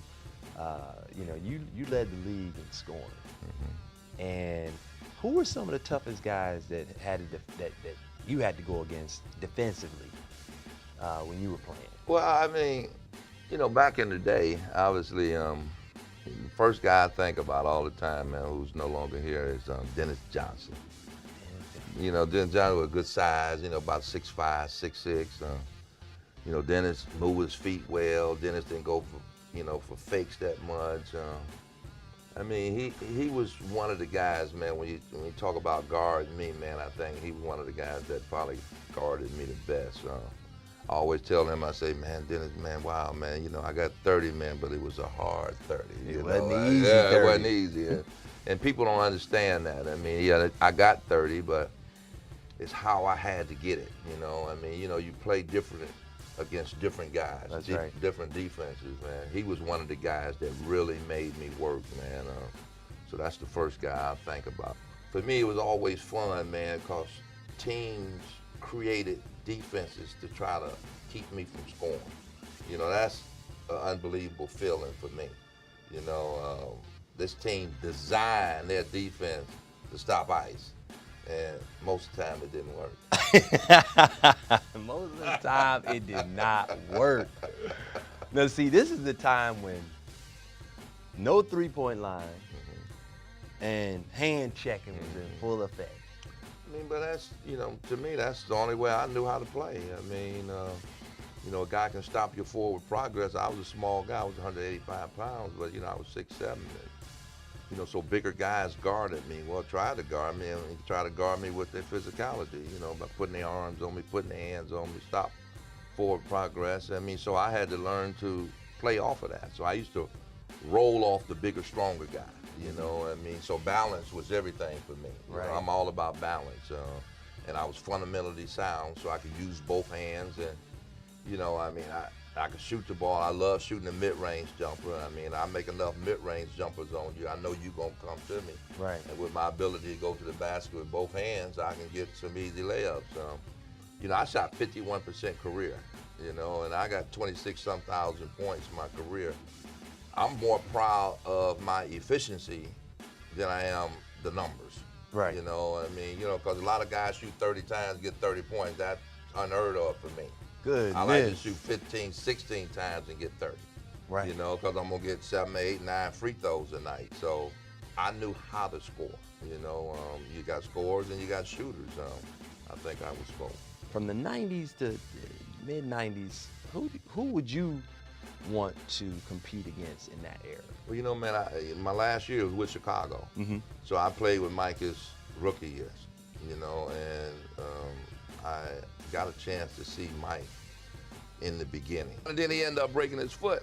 Right. So he got a chance to kind of really see some of me. Because I was at the end of my career. I mean, I knew it. You know, I mean, I could still play.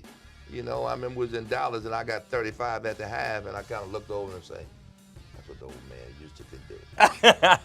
And then got the zone. Yeah, I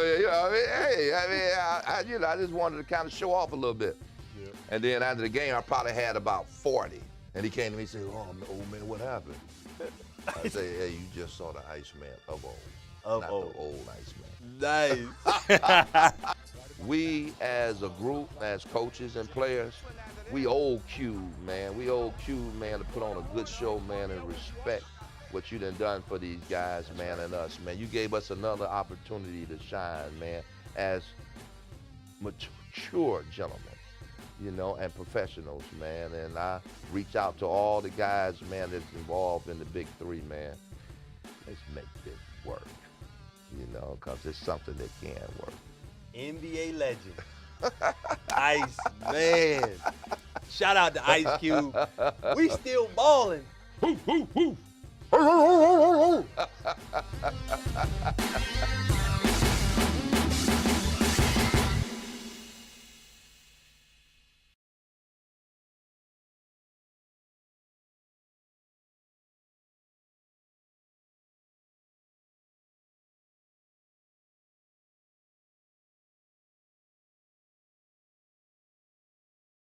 Show of the Fired Up Network, Fired Up Live, and welcome back to my good friend Giancarlo Alino here on the Wrestling Show. We got a lot to talk to, and then we're going to talk about this weekend, a big weekend here in Toronto for AEW.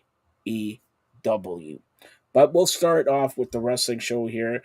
Let's start off with the Bloodline, because that's what everybody's talking about. Or is it? Or is everybody talking about Bianca Belair, Charlotte Flair, or Raquel Rodriguez and Rhea Ripley? Or are they talking about Mommy? Are they talking about, Poppy? He should be called Poppy, Mommy, like Dominic and Rhea. But everybody wants to know. The kick heard around the world. Is it Jay? Is it Jimmy? Is it both? It looks like it's going to implode. The Bloodline's going to implode for next week. By the way, Canada Day, 3 p.m. 3 p.m. Giancarlo, I'm going to tell you this right now. Saturday, July 1st, it's Canada Day. We're both Canadian. Oh, Canada, all right? But from noon till about 2:45, you're doing the NHL free agency. Then from 2:45 till about 4:50, you're going to do, Money in the Bank. Then back at 5 o'clock, I'm giving you 10-minute break. 5 o'clock, you're going back to talk about what the Maple Leafs did, which means nothing. All right, that's the plan for Saturday, July 1st. All right, but let's look at the. It looks like the main event are the Usos versus the Bloodline, Solo Sikoa, Roman Reigns. Yet again, he proclaims himself over 1,000-day champion, but hasn't defended the title again. What's going on here? Yeah, main event Jey Uso. It's time for him to Your camera's gone. become the champion. Oh no, I don't know what happened with the connection. Main event Jey Uso is it's his time now. I think he's going to take over the Bloodline from Roman. I see this civil war making Solo Sikoa finally come to his senses that his brother Jay was right all along, and maybe Solo turns after this is all done, and we have Solo and Roman, and Solo aligns with his brothers, but obviously it could go the other way, and maybe Jimmy turns on Jay, and this was a plan all along, kind of like what Jay and Sami Zayn went through. So I think this is just the first of many twists and turns, but I do see Jey Uso versus Roman Reigns at either the next premium live event at SummerSlam or probably at Payback or Fastlane, what they're going to be calling that new one they added again. So you're saying, okay, so in 1 minute you said Solo Sikoa against Roman Reigns. Next minute you say Jey Uso against Roman Reigns. Which one is it? I think we'll see both eventually because they're going to drag this on, and maybe until Cody, or I hope like The Rock eventually steps in here because I think that's what they started this whole bloodline. But I think Roman and Jay makes sense. If Jay even wins a title, I think that makes sense. But I think we'll see Solo and Roman at some point. So there were little rumors trickling in. I don't know, you haven't heard this, but I have heard that WrestleMania 40 in Philadelphia, main event will be now Roman Reigns, who's had the belt 1,200 days, against The Rock, who's, The Rock, against Stone Cold, what? Stone Cold Steve Austin. Yes, Stone Cold Steve Austin and Brock Lesnar. Or Brock Lesnar and Gunther, Roman Reigns, Rock, and Stone Cold. If you think about it, the three guys who have carried WWE in a long, long way. Would you like to see a 4-way or 3-way or just Rock and Roman? I think for the story, I would rather see just Rock and Roman. I think you can still do a lot of stuff with Stone Cold if they give him a What? lot of time to prepare and get himself in shape. I think maybe this year, I think there was talk of like him facing Roman, but like I don't think he wants to just roll right in and have no preparation. So I think WrestleMania 40, if they give him enough time, I wouldn't be surprised if they really load up that WrestleMania and we see Austin, maybe even Hulk Hogan face Shane McMahon. and we see The Rock involved. More on Shane McMahon in a couple minutes here, all right? Because I got something on Shane McMahon there. All right, so again, can you believe we were just talking about WrestleMania? Now we're talking about July 1st, Money in the Bank, and then rolling into SummerSlam already. Perceived SummerSlam is the second biggest pay per view of the year, August 5th in Detroit. Now, so I'm going to ask you this, okay? Forget about the bloodline. Who you got winning the men's Money in the Bank, and then who you got winning the ladies' Money in the Bank? Yeah, for the ladies one, I think it would just make sense. Trish Stratus, like, why What? put her in the match if you're not going to make her win? So Trish wins that. And in terms of the men, there's only one answer. It's LA Knight. Been saying that for a while. He's the Let megastar. me talk to you about this. Let me talk to you about this. Hey, let me talk to you about this. Did you see what they said now about the winners of the Money in the Bank? Used to be that they go for the world heavyweight title. Now they're making it a point. They could, or he or she could challenge for any of the championship. So they're already saying LA Knight, if he wins, he's not going to go against Seth Rollins nor Roman Reigns. So, and I can't see, I can't see LA Knight because I will talk to him. Do not face Gunter. So the only title that he could go up against is either NXT or Austin Theory. Let me talk to you. LA Knight, Austin Theory, that could be a good feud. I don't think LA Knight and Gunter go for it. Like, I can't see them. Well, LA Knight, Roman Reigns, or even LA Knight, Seth Rollins. Come on, it's a little bit down there. Now, on the ladies' side, you got already Charlotte and Bianca and Asuka. Asuka's an afterthought. Come on. It's like you got Charlotte and Bianca. They're not even the champion. So where's Asuka going to go? Is Asuka going to be paired off with the winner of the Money in the Bank, which is Trish Stratus? Or do we go with, well, she didn't make it, but Rhea Ripley, Raquel Rodriguez, there was a little bit of a tease there. I like to see that match. But, you know, and let's face it, Rhea Ripley is the SmackDown Ladies Champ, or I know it's Ladies Heavyweight Champion or whatever, but she's SmackDown, but she's on Raw. Bianca Belair or Asuka was on Raw. Now it's like, why you have a draft 2 months ago? Why is there a draft?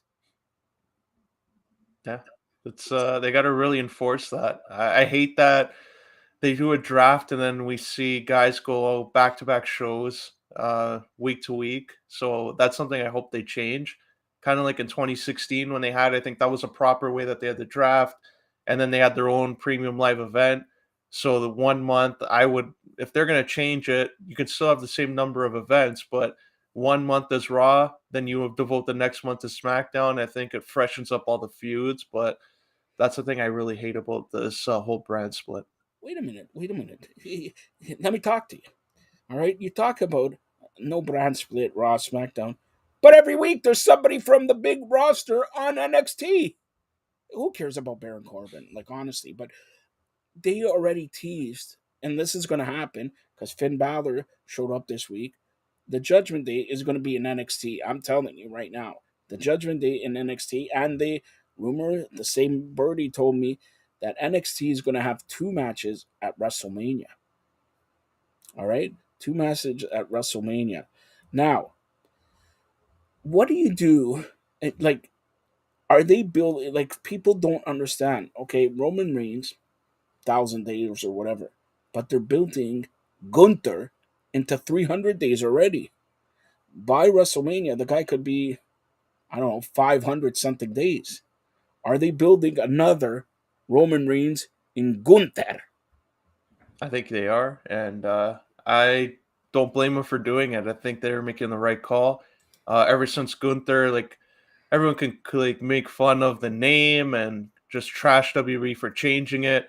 At the end of the day, his presentation has been that he's a dominant force in WWE, and whether his name is Walter or whether his name is Gunther. He's still getting W's, and he's still at the champion right now. So the more he dominates, I think people will come around on that, and I think he's cementing himself there. He has a nice little run, and I think there's a lot more in the future for him.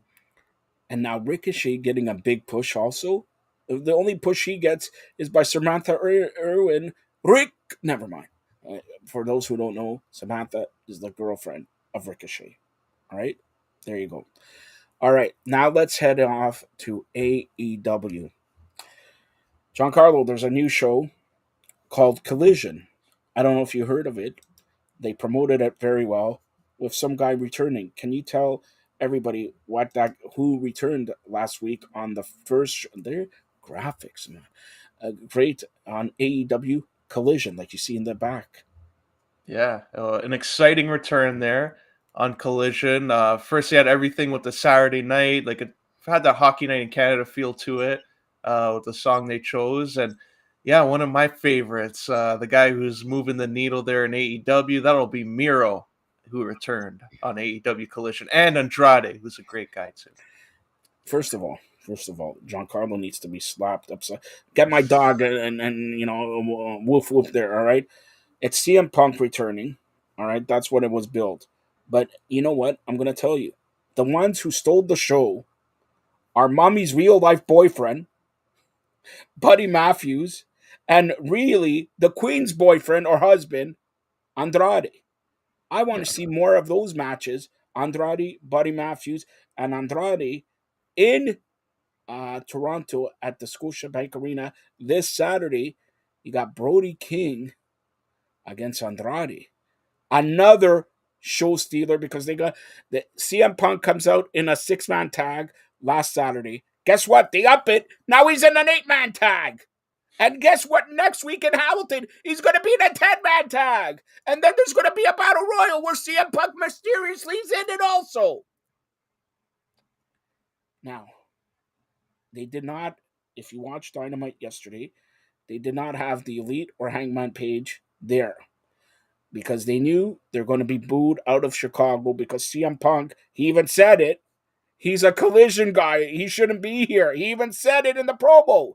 And he screwed up a little bit by saying next Saturday he'll take you guys on when it's actually a couple of days from now. So there you go. But I'm going to ask you this.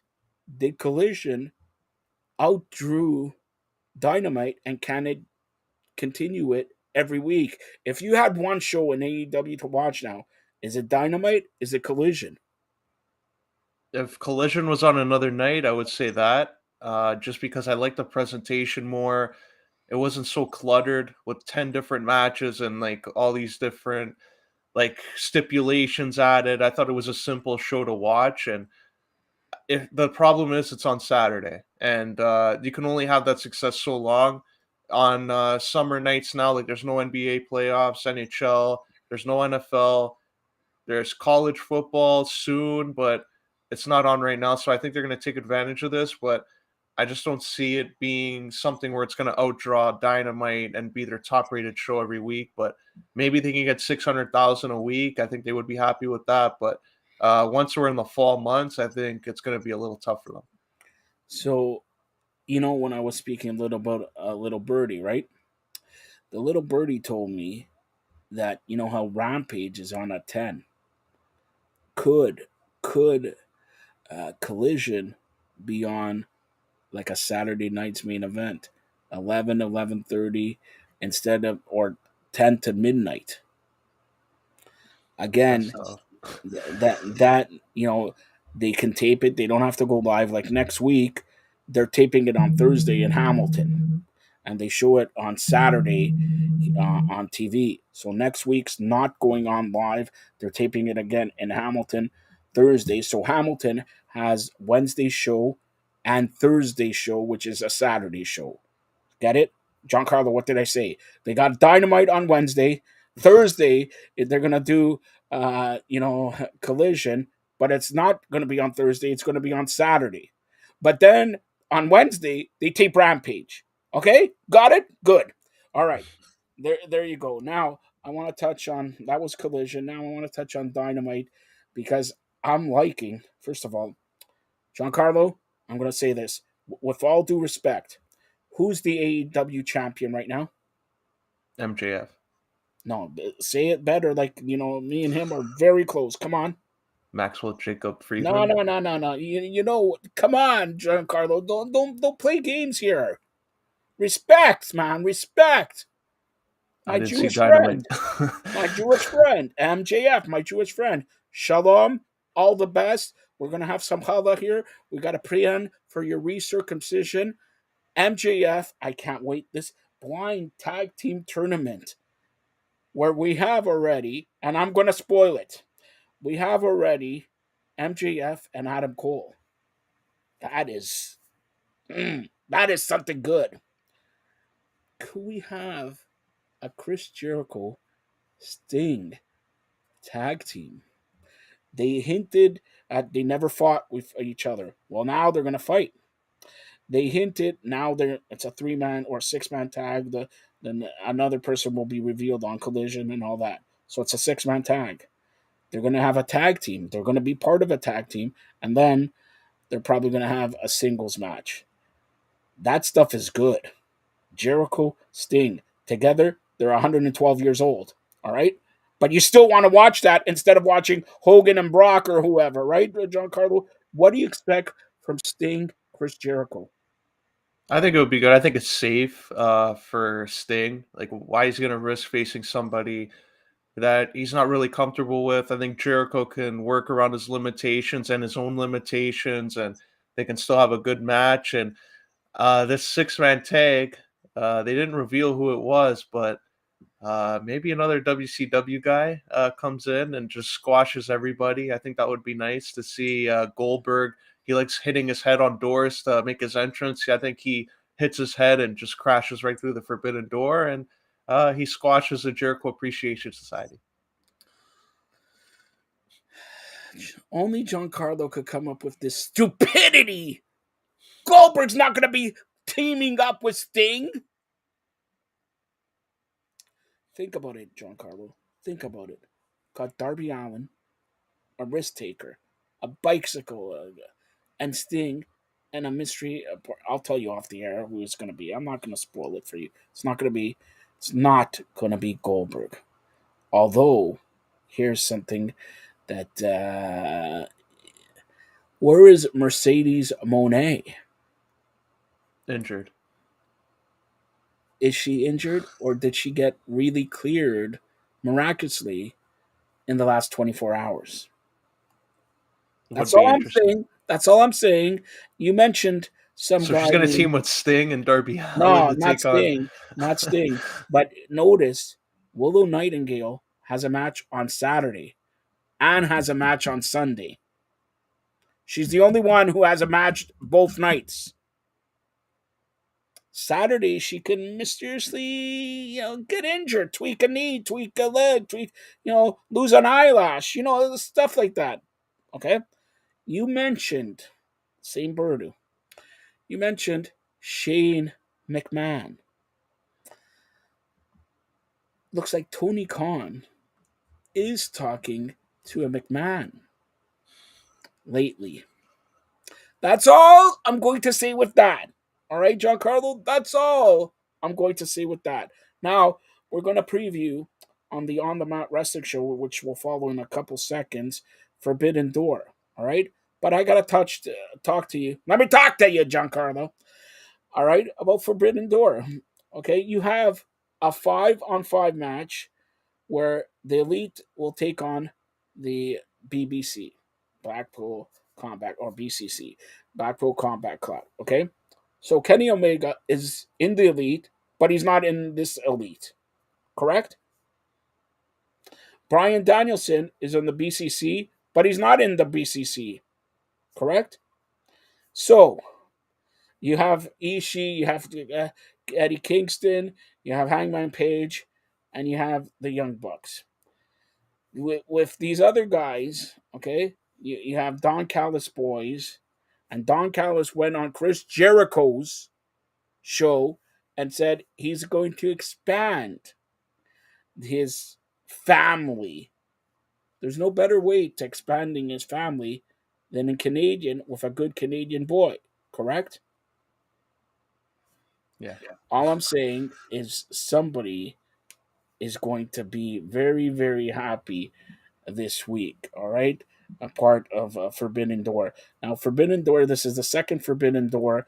They didn't care about the storylines here because they're having matches and beyond matches that make no sense, but let's go to that. But before we get to the Forbidden Door, I want to touch on classy move by Tony Khan and everybody in AEW with the Owen Hart men tournament and Owen Hart lady tournament that starts this weekend here in Toronto. They have shows in Toronto this weekend. Next week, as we mentioned, Hamilton, Calgary, Saskatchewan. So they're touring all over Canada. Unlike WWE, where they do a weekend and that's it. But they're back to back to back to back to back to back, like till I believe it's July 15th, right? So it's 3-4 weeks of touring Canada. Kudos to Tony Khan and AEW. Going to get here. The producer's going to change something here. And 1 second, Giancarlo, the producer's doing a fine job. I gotta mention he's doing a fine. What do you have to say to the producer, Carlo? It's a great Forbidden Door background. All right, shut up. All right, all right. So we talk about Forbidden Door, and again, happening at the Scotiabank Arena Sunday, 8 p.m. And Giancarlo, I still think tickets are on sale, right? Yeah, definitely. For All right. Collision, I'm pretty sure. Okay, Collision also at the Scotiabank Arena Saturday for Forbidden Door, Sunday at the Scotiabank Arena. Now, let's begin. The Owen Hart Tournament kicks off the Owen Hart Cup. The ladies' side, 0 hours, so the pre-show it is Athena versus Billy Stars. What do you call this one? Yeah, I'll go with Athena winning. She's been in and around, but I think she needs a win here just for her character and just to make her look stronger. So I think she wins. All right. So now the men's Owen Hart Cup, CM Punk versus Kojima. Okay, I don't even know why they even bothered here. They should have just gave CM Punk a bye. He's gonna win the thing. Like, he's like the biggest Bret Hart guy. It seems like the tributes with the merchandise. This match, I honestly like. Hopefully, it's done nice and it's like well received. But CM Punk's winning this whole bracket. Maybe the final. I actually agree there, but next match, Chris Jericho, Sammy Guevara. Congratulations, he's going to be a daddy. Who's your daddy, Carlo? All right, Sammy Guevara, Chris Jericho, and Suzuki versus Sting, Darby Allin, and all right, Giancarlo, who you got in this one? Yeah, I think Team Sting is going to win this. It's going to Let put me that correct feud into high gear. Team Sting. Tony Schiavone, come on, do a Tony Schiavone there. Yeah, I don't want to hurt my throat with that one. He's got the announcer thing there, so he's used to that. But I think Team Sting wins this. The mystery opponent is going to be somebody to keep an eye on, but I think Sammy Guevara is going to be the one that takes a pin, and that's what's going to lead to Jericho saying that Sting didn't really beat him and he can't beat him, and that's what's going to lead to that match between the two of them. All right, so but any speculation who you think the mystery man's going to be? Bill Goldberg. Wrong. Guess again. Yeah, that's I'm sticking with Goldberg. I can't think of anybody else who can be. All right, Goldberg. Unless there's an Impact guy coming out. I don't know what the relationship is. Like, I know they've all right, had some pictures. You want me to tell you, Giancarlo? Do you want me to tell you who's the mystery guy? Who could it be? Feed me more. All right, so Black Hole Combat Club, John Moxley, Claudio Castagnoli, Will Yuta, Takachka, and Umo versus the Elite. Of course, Hangman Page, Young Bucks, Eddie Kingston, and Ishii. This one, like I don't know what they're gonna do. I think this is gonna lead to a stadium stampede at All In. I think that would make sense because it's actually an event in the stadium. So maybe Are you they want sure? to go. I would hope so.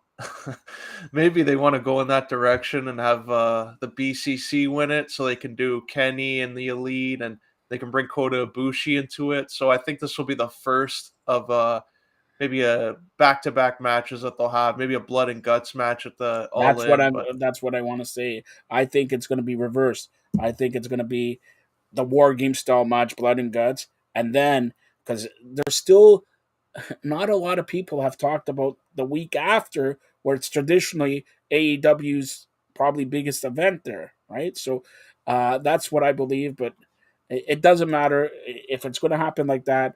Either the face is going to win this time, and next time the heels are going to win. So that's or vice versa. So let's get to the ladies' title on the line: Tony Storm versus Willow Nightingale. Or is it going to be Tony Storm versus Willow Nightingale? Or is it going to be Tony Storm versus Monet? yeah, that'd be interesting. I would have if Mercedes Monet is going to be in AEW and have a match or a one-off. I would hope it's a fresh matchup, like her versus Tony Storm. Could have been done in WWE. Maybe it has. I don't know with live events, but like Jade Cargill versus her. Like you want to, if they're gonna really have like a Forbidden Door with those type of matches, make it somebody that she hasn't wrestled.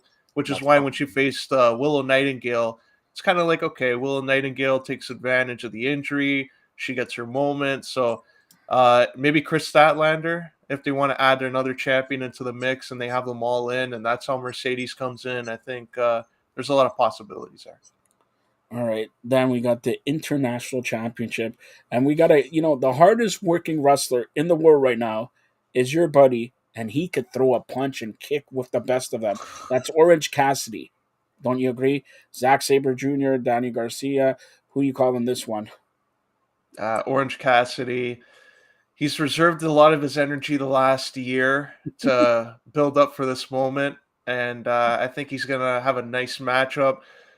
I just don't think him and Garcia are gonna win this. I think Sabre Jr. is gonna win, and I think this will lead to Orange Cassidy and Garcia continuing their feud on either Dynamite or Collision, whatever they're gonna be a part of going forward. So I think this is gonna be a way for them to feud or start that feud and really go on to it, and Sabre wins it. I'm going to tell you this. This is for the AEW International Championship. So you telling me Cassidy's going to lose Maybe it's the the best title? thing. He loses it and wins it back in Hamilton. Quick one. That can be it. IWGP World Heavyweight Championship. Jungle Boy Jack Perry. By the way, Jungle Boy Jack Perry is going to turn heel very, very soon. Who you got in this one?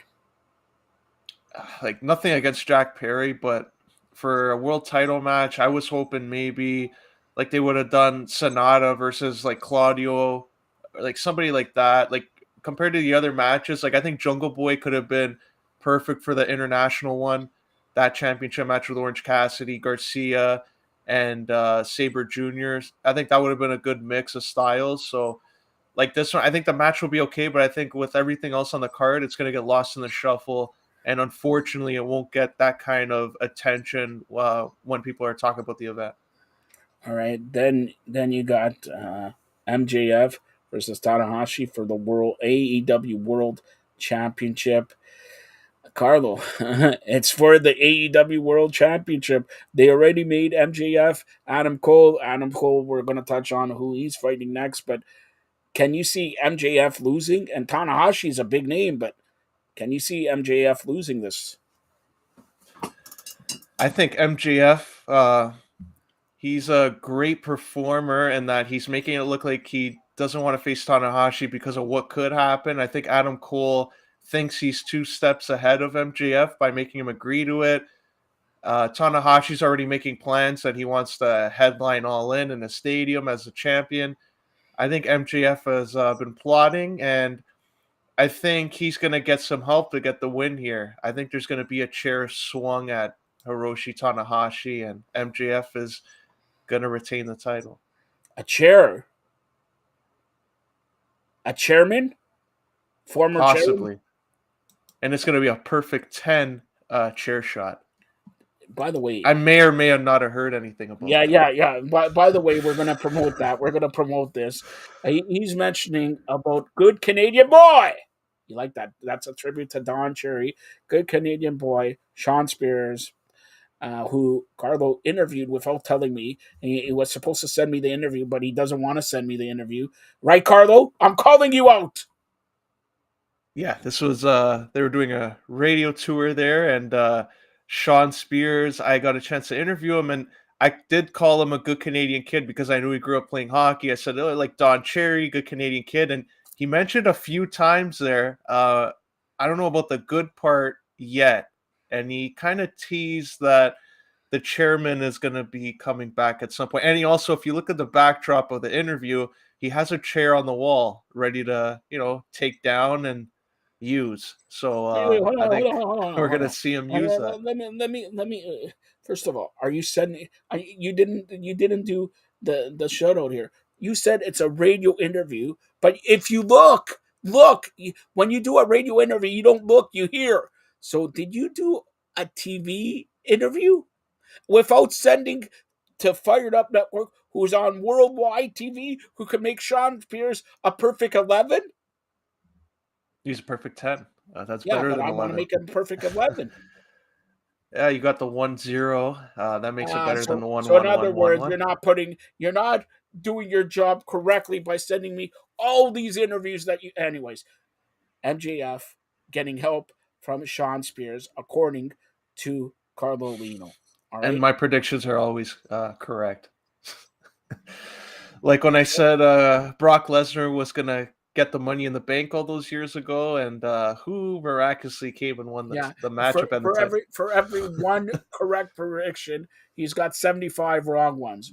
All right, 75 wrong ones. Adam Cole versus Tom Lawler. Yeah, this match really came out of nowhere. I hope Adam Cole gets out without an injury. Just the clash of styles here. I think they could have just used Adam Cole in the Owen Hart tournament, which would have made sense. He's the defending cup winner. So I don't know about this match. Maybe it'll be good, but I don't really have too high hopes for it. And just similar to the Sonata and Jungle Boy, I think it's going to get lost. All right, so the next two matches, I'm going to ask you: Kenny Omega, Will Ospreay. Fantastic match going to be Kenny Omega Canadian. Do you close out with that one, or do you close on with Okada versus Bryan Danielson? I will close out with the title match because they have a lot. The story goes back years, and the story also, like in January, they had the Wrestle Kingdom match, and this is a rematch. So I think the whole event was centered around this. Plus, it's in Canada, so Kenny as a champion against Will Ospreay, who's been talking about Canadians, how he hates Canada and stuff like that. So I think the story is actually worthy of the main event, and I think you have Okada and Bryan Danielson as a co-main. Like we talked about, Giancarlo was always wrong. Flip it, because you saw it on Dynamite. This is going to be the main event. So let's get to the co-main event, or what should be the well, I agree with you, but it's, you know what I mean. Kenny Omega versus Will Ospreay for the IWGP United States title. Yeah, I don't think you can go wrong with either or. But I think Will Ospreay is going to win this, take the title back, and lead towards, I think, a third match at All In the stadium there. I think it would be a nice way to do it if they want to go in that direction. If they don't and they have Kenny lose clean, and after the match we see something else happen with CM Punk and FTR, and that's how they start the whole Elite and CM FTR feud, then that would be another direction. But I think there's a lot of ways it can go in this, but I think Ospreay wins the title. All right, and then the main event, Okada versus Bryan Danielson. Yeah, I think they're going to continue the theme here of Bryan Danielson losing every dream match in AEW. And every time they had him promoted for one, he loses. It goes to a draw.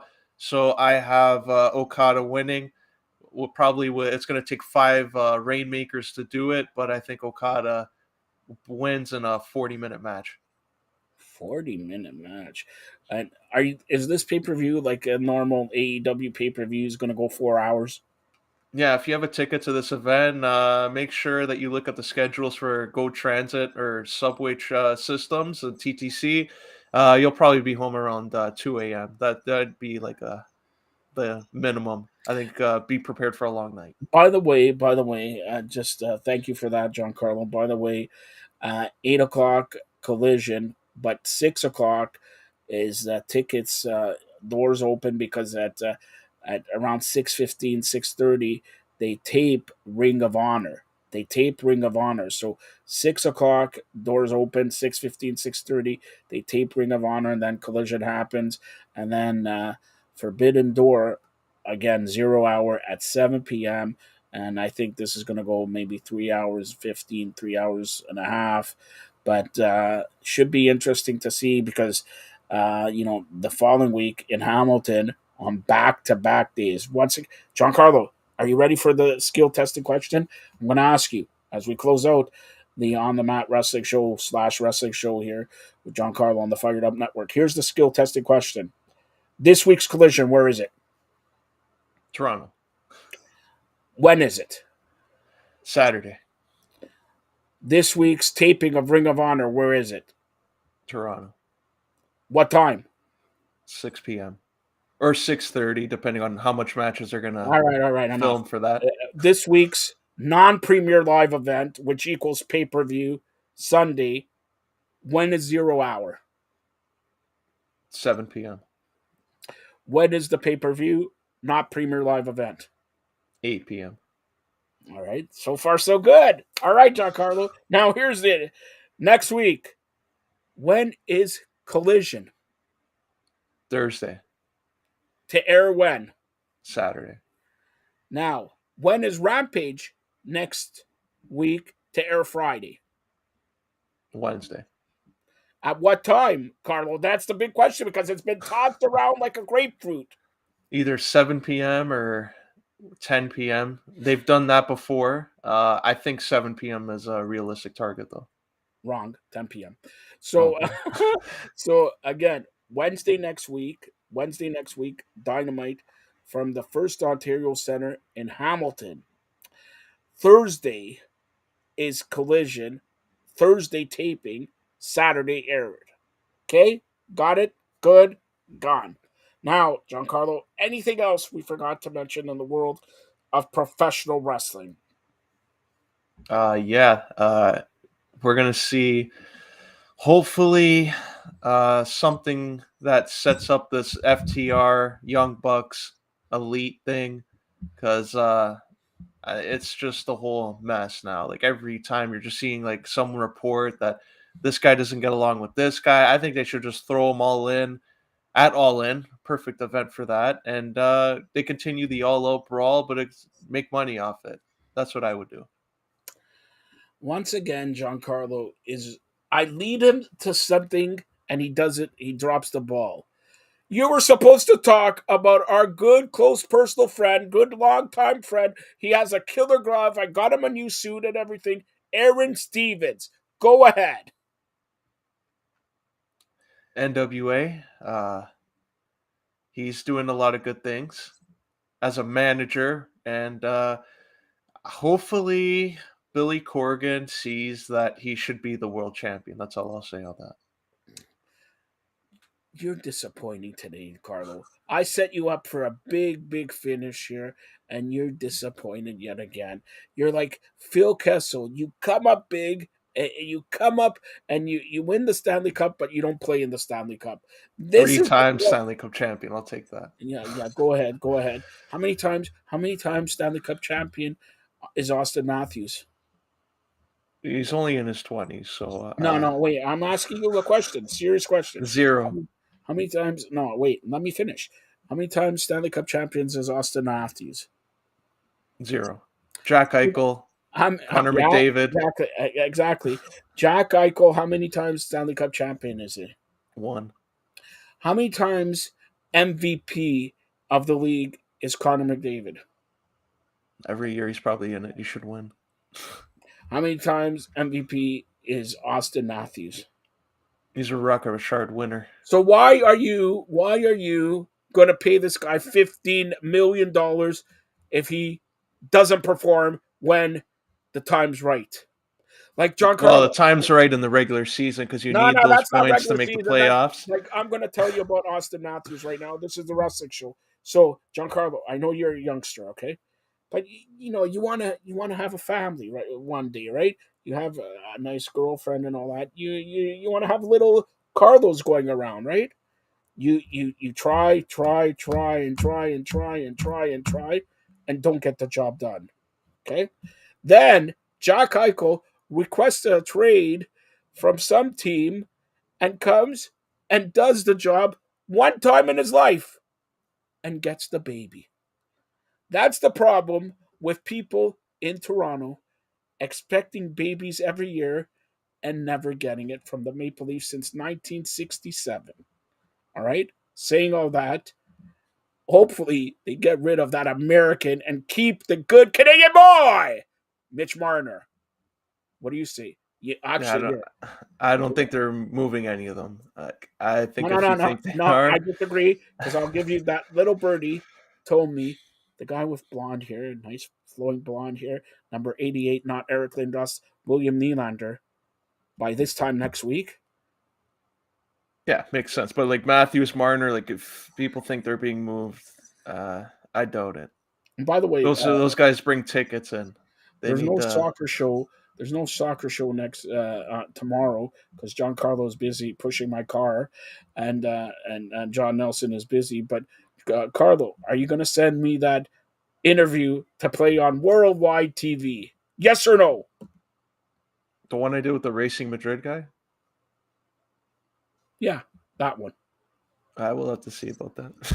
All right. And what about Ethan Joe's Eagle Page? Who has enough of the Hardy Boys. By the way, you see the Hardy Boys last night get taken out. Look for the Hardy Boys, specifically Jeff Hardy, to take a little bit of a break. So now, this guy just comes back after a year break to take another break. Matt Hardy, who's been on TV a lot, now he's not going to be... The world of professional wrestling. Carlo, close it out by telling everybody how they get a hold of you. Yeah, you can follow me on Twitter, John_411, Instagram, Giancarlo_Alino. Check me out on Sportskeeda MMA for some of my articles. Check out my recent York United FC game report from last night on firedupnetwork.ca. And if you're in Toronto, check me out on 5105. And by the way, it's about time you do some MMA articles for us, Carlo. Us. It hasn't been updated in a month. Aren't you the MMA guy for Fired Up Network Sportskeeda for Vibe 105? Or do I have to? Who's the guys from Vibe 105? Let's give them a shout out. What's their two names? 2-3 other guys from Vibe 105? Come on. Yeah, Michael Asifo, Aaron Zaretsky. Michael Asifo. My good friend Michael and Aaron. My good friend Michael and Aaron. Giancarlo's been slipping up here. Do you want to be on worldwide TV? All right, I know Michael does.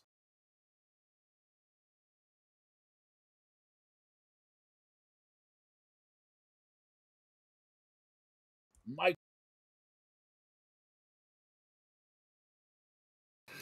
Well, that was myself and Giancarlo Lino with the Wrestling Show / On the Mat Wrestling Show / Forbidden Door preview. Don't forget, Forbidden Door happens at the Scotiabank Arena this Sunday, 8 p.m. AEW Forbidden Door. Before that, we had the Iceman, George Gervin. How apropos was that? Since San Antonio getting the number 1 pick, he started off with San Antonio. Then we had Inside the Game there. Great Inside the Game video game. And also we had Drew and Alex Campbell with a preview of round 1 of the NBA draft. Of course, right now they're at the Raptors pick. I've been trying to stall before we're joined by somebody for when the Raptors pick 13, but the Spurs, Victor Wembanyama. Hornets got Brandon Miller. Blazers got Scott Henderson. Scoot Henderson. Amen Thompson went to the Rockets. Pistons got Asher Thompson. Anthony Black went to the Magic. Pacers and Wizards made a trade. They flip-flop. Jazz got Taylor Hendricks. Mavericks, Carson Wallace, that goes to the Thunder. And Magic to Jed Howard. So Oklahoma got the number 10 pick, and the Raptors are on the clock. We're going to be joined by Marty Roberts in just a few seconds. Raptors are on. Well, I'll bring in Marty right now. Marty will you will look it up and all that. So first of all, how you doing, Marty? Raptors pick number 13. We never start off with basketball, but just because we're Toronto centric here, but we're worldwide TV. How's your Roku doing? How's your Apple Plus TV doing it? How's your Android doing?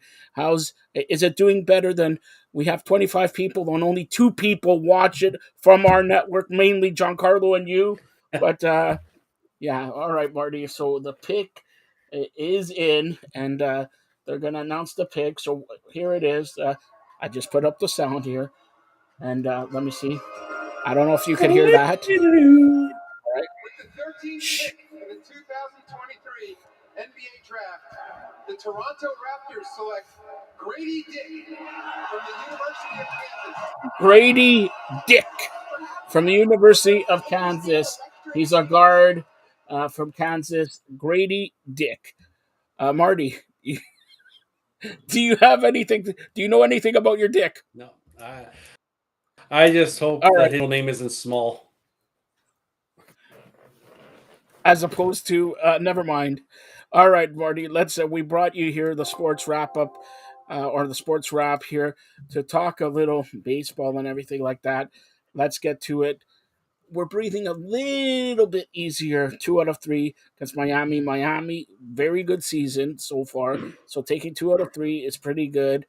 But I don't know what you want to say about the Blue Jays. Let's start it off with Vlad Guerrero, like usual. Yeah. You know what? They need to me, they need to take all 3 of those games in Miami. Same as they got to take all 3 in Oakland. I guess we should be happy with 2 out of 3. But you're right. Like Vlad's on pace to have himself, 25 home runs, 90 plus RBIs. In the big picture, that's a good year. But that's not what we expected from Vlad, right? We expected something bigger from Vlad. And that's why a lot of these moves were made, because they knew they had Vlad, and that's what they expected Vlad was going to be. But he's not.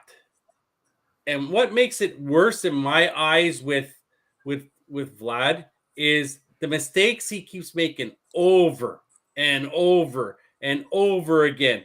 Base running is just terrible. I don't know how many times I've seen him get picked off, thrown out, taking bases he shouldn't be taking. It's just a trend here that I don't like. And for some reason, he gets a pass. We talked about this last week. He gets a pass for some reason with the media, with the management, with the fans. And I don't think he should. He should start being held accountable, like when a Bo Bichette goes wrong or a Matt Chapman goes wrong. They get all over these guys, or an Alex Manoah, Romano. When those guys go bad, the fans are all over those guys. For some reason, Vlad gets a pass. I don't know why. I watch him all the time when he makes a nice play, points his glove to the gold glove on his patch of his glove there. You know what? But he makes routine plays sometimes that he boots. Like, just stay focused. I watched today, Kevin Cash, about time he did this. Franco, he's sitting out for the next 2 games, tonight and tomorrow. He's saying it's because he's not a very good teammate, is what was reported. But I remember a few weeks ago, a ball was hit to Franco. He spun it in the air, then caught it, then threw it to first base, and Cash thought it was great. Hey, this was great. What am I supposed to say? If he could do it, he can do it. But now, a few weeks later, he's trying to get him accountable for something else. Well, maybe if we took care of the stuff, the hot dogging, maybe he would be a better teammate. My opinion. Well, again, when you talk about, by the way, they play here in Toronto, not in Oakland. You mentioned in Oakland, and it's true. They got to take at least 2, probably They got to take all 3, Joe. They cannot allow the Oakland A's, who have 19 wins all season, to come into your home park. And they won and beat 7 you. in a row last week, or a week and a half ago. So again, they would have won 12. But it's if they don't take 3, and there was some talk, and we did it in our group here, and there's still some talk. There's still some talk of firing John Schneider and putting Don Mattingly as the new bench boss for the Blue Jays. In that vein, maybe it's true because when's the last time they had a hard-nosed manager who didn't take any crap here with Vlad, with everybody? They're not even running out some guys don't even Kirk like The last guy was fired just as this group was coming in, and that was John Yes. Gibbons, right? Yeah. He was given the team at first, and then he was showing the door. So Schneider, Mattingly, to me, it's sort of concerning that a lot of these guys had Schneider all throughout their minor leagues. It's like they quit, right? And to play like they are, and to me, not listening to him and do, I don't know what to think of it truthfully. Like it's if Manley does come in here and they do get rid of Schneider, and are they going to play that much better for Mattingly now, or is it just it's going to be that little boost that happens when a new manager takes over? Right? We don't know. Like it's been a trend over the last few years. Base running's been terrible. The guys they brought in have run the bases pretty good. It's the guys that are still here. I watch Merrifield run the base. Yes, he can steal base, but he makes bad decisions. Vlad, bad decisions. Springer at times makes some bad decisions. Like you said, Kirk not running out balls anymore. There's only 2 guys I truthfully trust on this team, and it's the 2 guys they brought in Varsho and Kiermaier. And they're the only 2 guys I trust on the base pass on this team. It's remarkable. We're talking. What are they? 40 and 35 now. 41 and 35. 41 and 35. So 6 games above 500, and only a half game out of the wild card spot. That was my point. So Houston's a half game up on them. Yankees are only going to be a half game up on them now because they're getting their ass kicked against Seattle tonight, 10-0. So they're only a half game out. We're all doom and gloom, but all they have to do is get into the playoffs and straighten some things out, and they're right there again. But it seems like we've been saying this over the last few years. The Jays just haven't hit their stride yet. Well, we say it every year. And okay, like I said, 6 games over 500. They're at the start of the year. Their number 1 pitcher is not their number 1 pitcher. They're not hitting bombs like projected they were. Yep. So 41 and 35. If I asked you, what should their record be? Let's say in April, we're talking end of June now, because next week's end of June. What would you say? They're 41 and 35, so 6 games. Would they be? I honestly think they would be in the same category as Baltimore, 45 and 28 type of record. That's what I would think, because you look at Manoah. What was he? 1-7? Yeah, 1-8, something like that. 6 ERA. Let's just 1-7 with a 6 ERA. So like if you look at let's reverse those numbers. Well, then that's a 7 or 6 game swing. Yeah. Right. So 6 less losses, 6 more wins. It's not as doom and gloom now.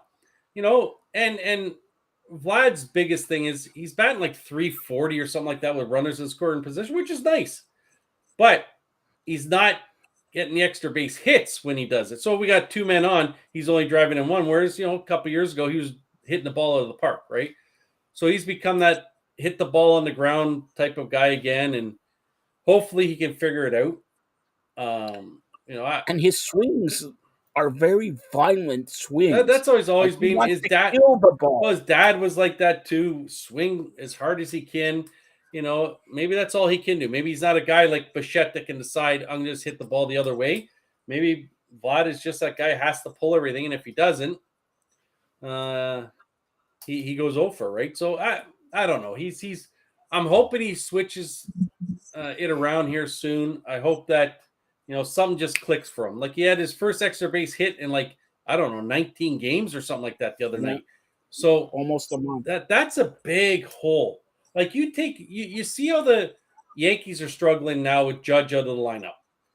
yes, Vlad's not on the line, but Vlad's not hitting. So that's sort of like, what the Yankees are going through. When you lose your big guy or your big guy's not doing what he's supposed to be doing, it makes it awfully tough on everyone else to do it. So I want to talk. I want to talk about a team we never talk about, and we should be talking about them, especially right now. The Cincinnati Reds. The Cincinnati Reds, much like, it seems like every year a team, much like last year, Seattle did that, and Baltimore came up and all that. So now in the National League, Cincinnati Reds, and you got to feel happy for Joey Votto because there was talk last year of him being traded, maybe even here and all that.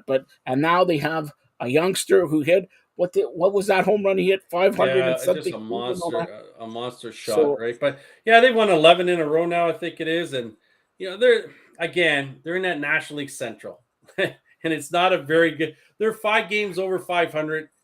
Any other division except for the American League Central, they would be probably second or third in their division, right? Yeah. So it helps that they're in that NL Central, but they're a pretty young team. They got some young guys on it, and Votto comes back his first game back after being on the shelf for a bit, and he hits a home run in his first game back. So that NL Central is from top to bottom is 9 games difference between them and St. Louis, and the only team that has a plus run differential is the Chicago Cubs, who are 2 games under 500. But I want to touch on the Cubs because we have to talk about your best friend, the pitcher. Honestly, Marty, we're talking about Marcus Stroman, and got to give the guy his due. Yeah, he's been throwing the ball well this year. He really has, and no matter what he's I think he's got an opt-out in this year. He's opting out no matter what. The Cubs will probably catch. We'll figure that out, and if they're not in a trade deadline, I would expect Stroman and like an Ian Happ and guys like that to be traded. Would you even take him here again? You know what? That's a good question. As long as he can pitch and win his games, I don't care. Right? I don't care. As long as he comes and he can win us, because we're in big trouble here, only having 4 starters, and that's iffy because there's they're up and down 2 of them. So you never know what you're going to get. Yeah. So at least with Stroman, we thank God for Kikuchi yesterday. And the good thing about Stroman is if he is opting out, he's going to want to pitch well all season into the playoffs to create a bigger market for himself. So it might not. I'm not a big fan of Marcus Stroman, but when you look at who's out there, he might be the best available arm that's out there. And with the way that Bichette and Chapman have been playing defense this year in the outfield, that Stroman might really be successful, even more so than when he's at Chicago this year. And and this is again all hearsay, but if the Jays pick him up, is he instantly the number 2 starter? Yeah, he's definitely number 2 guy. He's a guy that could go 7 innings, right? So that's another plus, right? I've noticed over the last 3 games with Gausman, he's looking a little tired to me. He used to be striking out a lot of guys. I think the high pitch counts have caught up to him.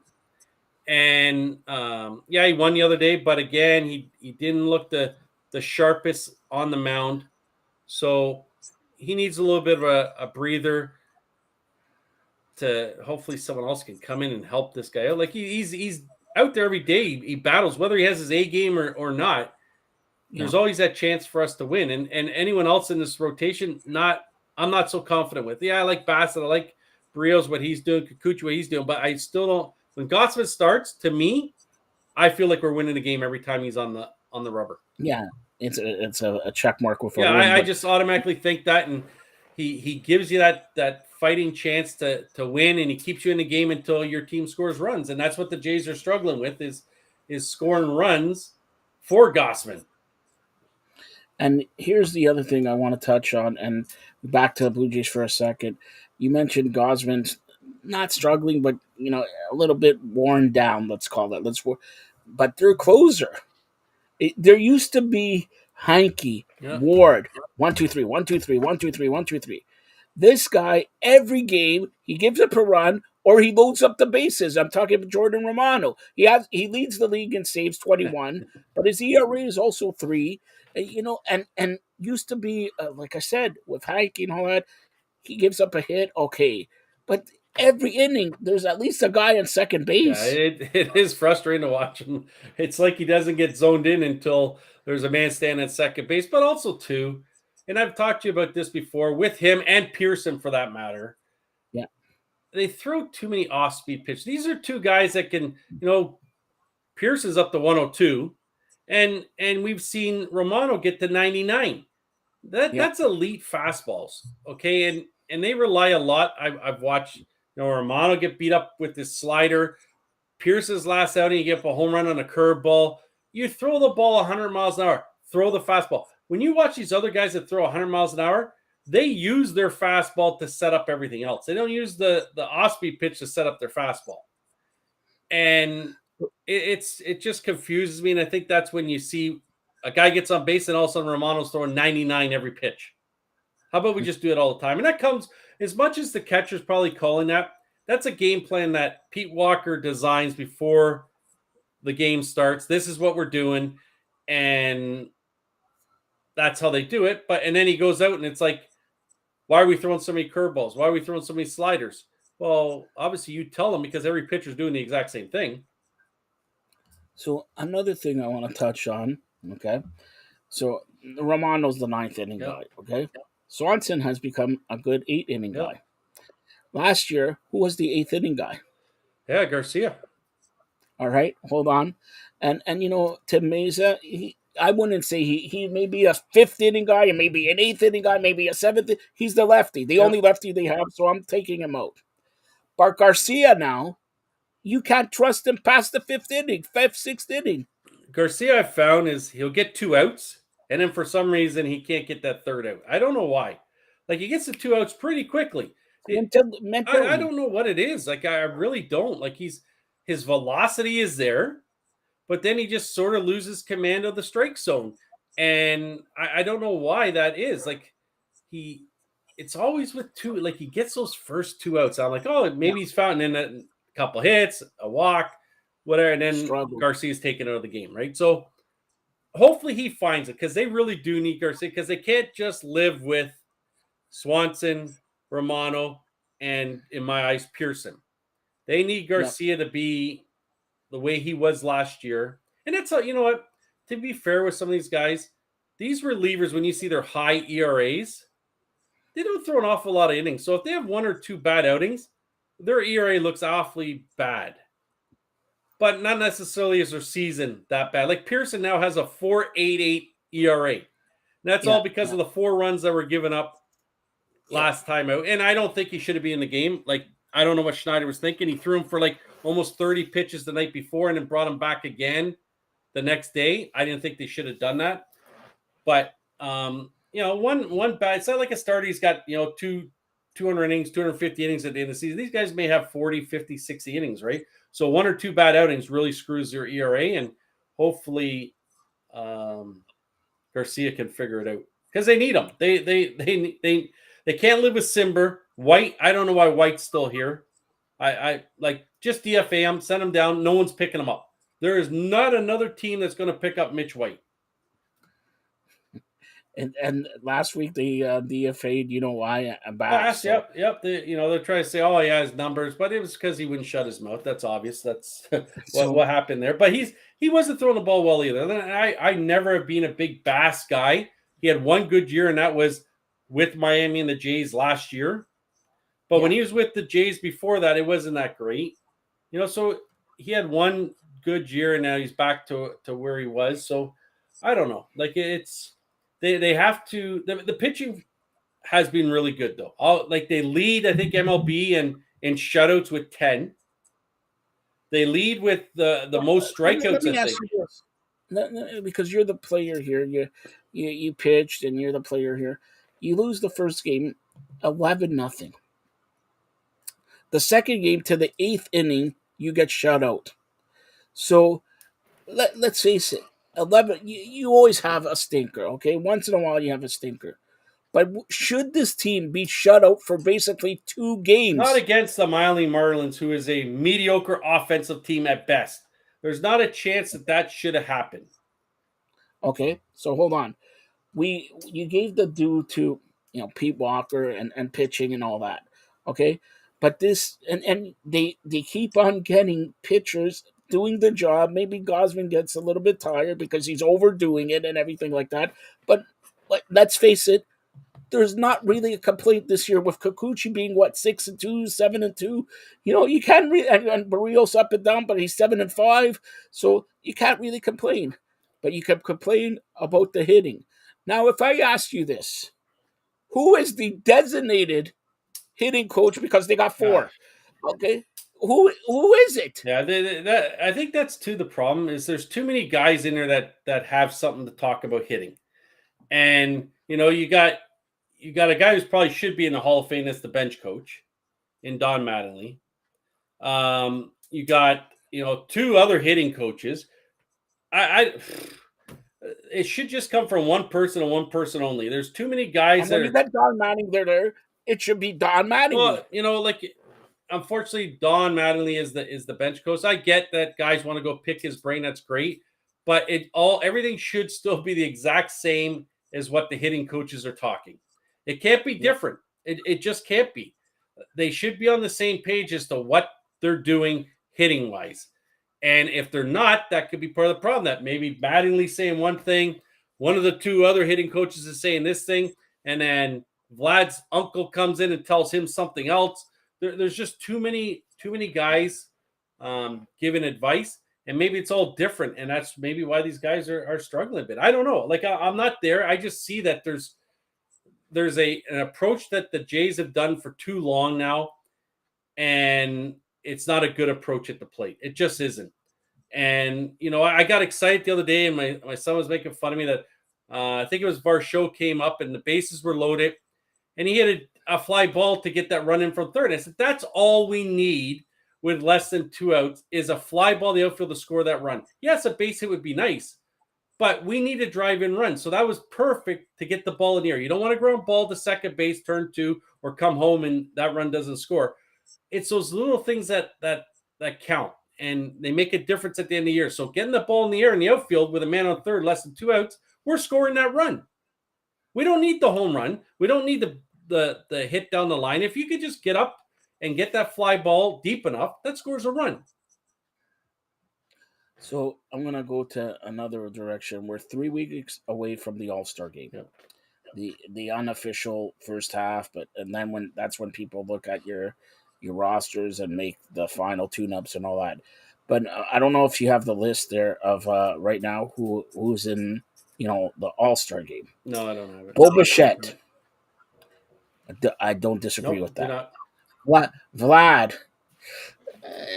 Okay. Chapman. Good. Okay. So you got first, second, third.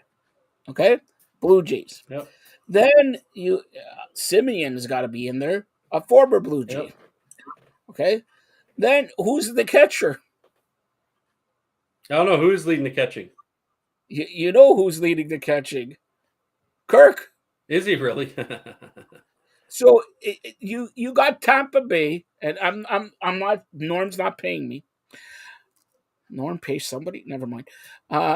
Okay, you got Tampa Bay, who's what is their record? 46-20, something like that. I think they're like 50 and something. They're 50 and 22 or something like that. Okay, how many All-Stars do they have? Here's the problem. One. I think one is that when it's fan ballots, it's whoever fills the ballot box the most, and Tampa Bay gets 25 people out to their games, and only so many times Steve Carney can keep pushing out the Tampa Bay guys. His arm gets tired from doing it, right? Or on the laptop. But that's the problem when you get this, fan base. It's not necessarily the guy who deserves to be there. Home field advantage for the World Series, right?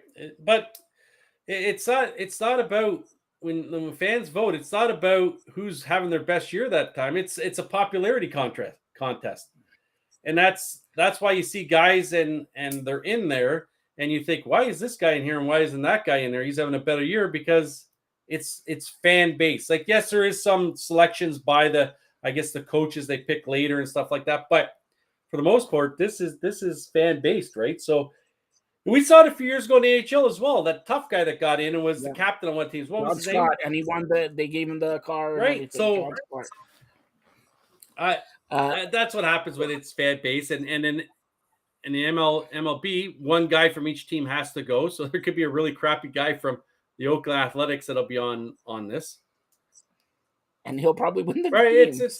It's one of those things. I guess it's for the fans. That game's for the fans. But if you truthfully want to me, I get that you have to put everyone on the ballot. I get that. Yeah.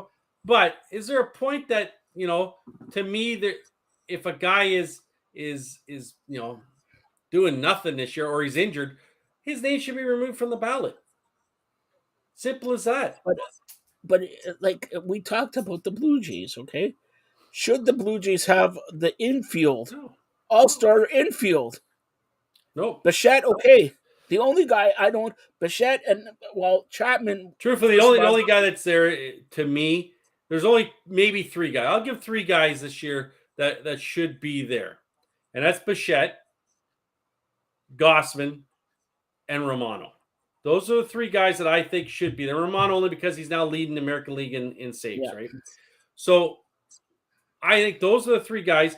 Vlad, he's not doing anything special. There's lots of other guys that are doing better than him at first base. Second base, we don't have really anyone there. Yes, Witt's batting 3 and change, but he doesn't drive in runs when he's up. Chapman, yes, he got off to a great start. Chapman did. He was batting 340. He's batting 269 now. Now, you're talking about batting when they just finished a series with Miami. We're, what day is today? June 22nd. 400 on June 22nd.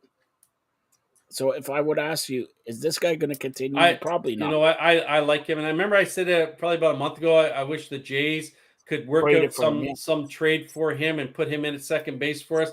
He's just a guy that gets on base. He doesn't look to he knows what his strengths are. And that is like Overrood. He was the last time 363 finished. He had 15 to 18 home runs, but he sprinkled doubles. This singles, guy just goes, never had a triple. He goes foul pole to foul pole. That's how he hits the ball. Wherever it is, he just puts it in. It's unbelievable watching him hit. He doesn't. Hey, he reminds me of Ichiro a bit, right? Like he just put the ball. Yeah, I'm sure if he need, like Suzuki, he could hit home runs if he wanted to. He preferred getting on base for other guys. And that's what you need at the top of the order. You need a guy that's getting on base. Could you imagine if he was our leadoff guy and you had, Bo, Vlad, Springer in behind him? Well, you're reading my mind here. This is because a little birdie, I have all these birdies here, okay? Some of these birdies should be shot, Joseph. Boston, yeah. Well, I hit birdies also in golf. But anyways, here we go. Boston signed the Japanese guy. What's his name again? I don't know. Come on, Marty. You got to help me out there. Anyways, he was on the Blue Jays roster, radar there. And Blue Jays had to deal with him. The next day, they went and got Kiermaier or made the trade for Varsho and everything like that. That guy, and that would make sense to me from what this little birdie. See if you could find the name from Boston, the little Japanese guy thing there. But perfect left fielder. Then you have, Kiermaier, and then you have Springer. Great setup guy you could even have Springer, him number 2, Bichette number 3, Vlad number 4, and you still have Varsho number 5. That would have set up the table and it would have made sense. Go ahead. You want to say something, Marty? I'm not going to pronounce his name. I'll butcher it. Masataka Yoshida. Okay, Yoshida. Not to be confused with Yoshida the wrestler, but Yoshida. You know what I'm saying? They had a deal because if you look at the manager of Cora, the manager of Boston goes, "We're lucky to have this guy." He did not. He was very close to signing with a team north of the border. Well, there's only one team north of the border in baseball. All right, so just say Toronto. By the way, we're going to be joined by Fired Up Alex. Marty, you should be Fired Up Marty there. Fired Up Alex Campbell, with a review of round one in the NBA. Marty, I know you're enthralled. This guy, I don't know if you see Norm show with some guy with hair. He says this guy's the encyclopedia. Encyclopedia. I'm going to ask him, but he never says what encyclopedia does he read from. So I'm going to ask him soon, Marty. Listen to this. I'm going to ask him the encyclopedia of squash. You're a squash fan. Squash. I don't play squash. No squash. All right, he's joined on here, and he's a big baseball fan. So let's get him on here. Alex Campbell, there he is. Alex Campbell. Oh, by the way, Alex was at the Barclays Center. Now he looks like he's in. I don't know. Give me just a second. I'm gonna go. He's in his basement. That's where he is right now. I'm in my basement. He's hiding. He's hiding. We're gonna go virtual. Give me just a second. We're gonna go virtual background. All right. So Marty, do you think what I heard about Kashida is the truth? The Blue Jays wanted him, and he would have fit, because if you look at all the signings they did, it just doesn't make sense. But now it makes sense. If they got Kashida, they already had Kiermaier as the backup. Then they made the trade for Dalton Varsho and all that. It makes sense. Yeah, you don't know it. Like, there's always these, this. People say stuff, and, unless someone blabbed, you're not going to know. And most times, these GMs and VPs, they don't say anything. It's just people speculating when stuff comes out. So maybe he was looking to sign here, and Boston maybe offer him a little bit more money, or the Jays didn't like something and they decide going the Varsho and Kiermaier way. Who knows? All I know is that at trade deadline, they better make a move to Jays. That's all I know. Who do you think they're going to make a move? Come on, Marty. Honestly, when you look at this roster and they spend $50 million on it, if you look at it, there's only really two spots that they can improve. Second base is one of them, and they could get another arm. Those are the only, because you're looking at it, you're not, Chapman's not going anywhere, Bichette's not going anywhere, Vlad, the catchers, the outfield isn't going. So yes, Merrifield is nice, but I prefer a better guy at second base. Merrifield's still going to get his at bats by going to left, right, and second, but they need to make those moves, and I prefer sooner rather than later. I'm looking at Alex's screen, and it's backwards. I know. I've got all kinds of. You got to take the mirror out. I think I'm going to stand on my head and see how it looks. All right, so Alex, before we get to NBA, we'll talk with Marty with Major League Baseball. I know you're a big baseball fan in Boston now, but grew up in Detroit or whatever. Yeah. So were you a Tiger fan? Oh yeah, pretty much, from the minute I can watch sports. So I'm sorry, Marty. Tiger fan. Remember back? He's old enough, all right. 1987, Marty. If I take you back to 1987, Whitaker and Trammell. Yes, 1987. Blue Jays. What they had a 3-game Yep.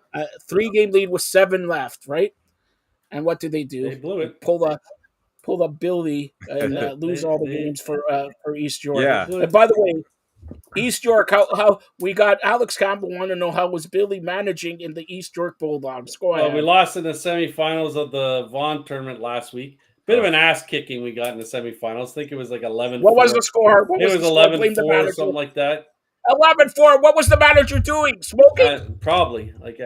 I wasn't at that game. I was away from that game, but he's probably down the line smoking. He forgot to make a few changes, and then next thing you know, it's 11. All right, and did they play this week? Saturday at Thornhill, and then Sunday at Stan Wadlow. All right, so there you go. There's the update, Alex. Okay, but Love it. Detroit and Boston now. Let's look at Detroit. Yeah.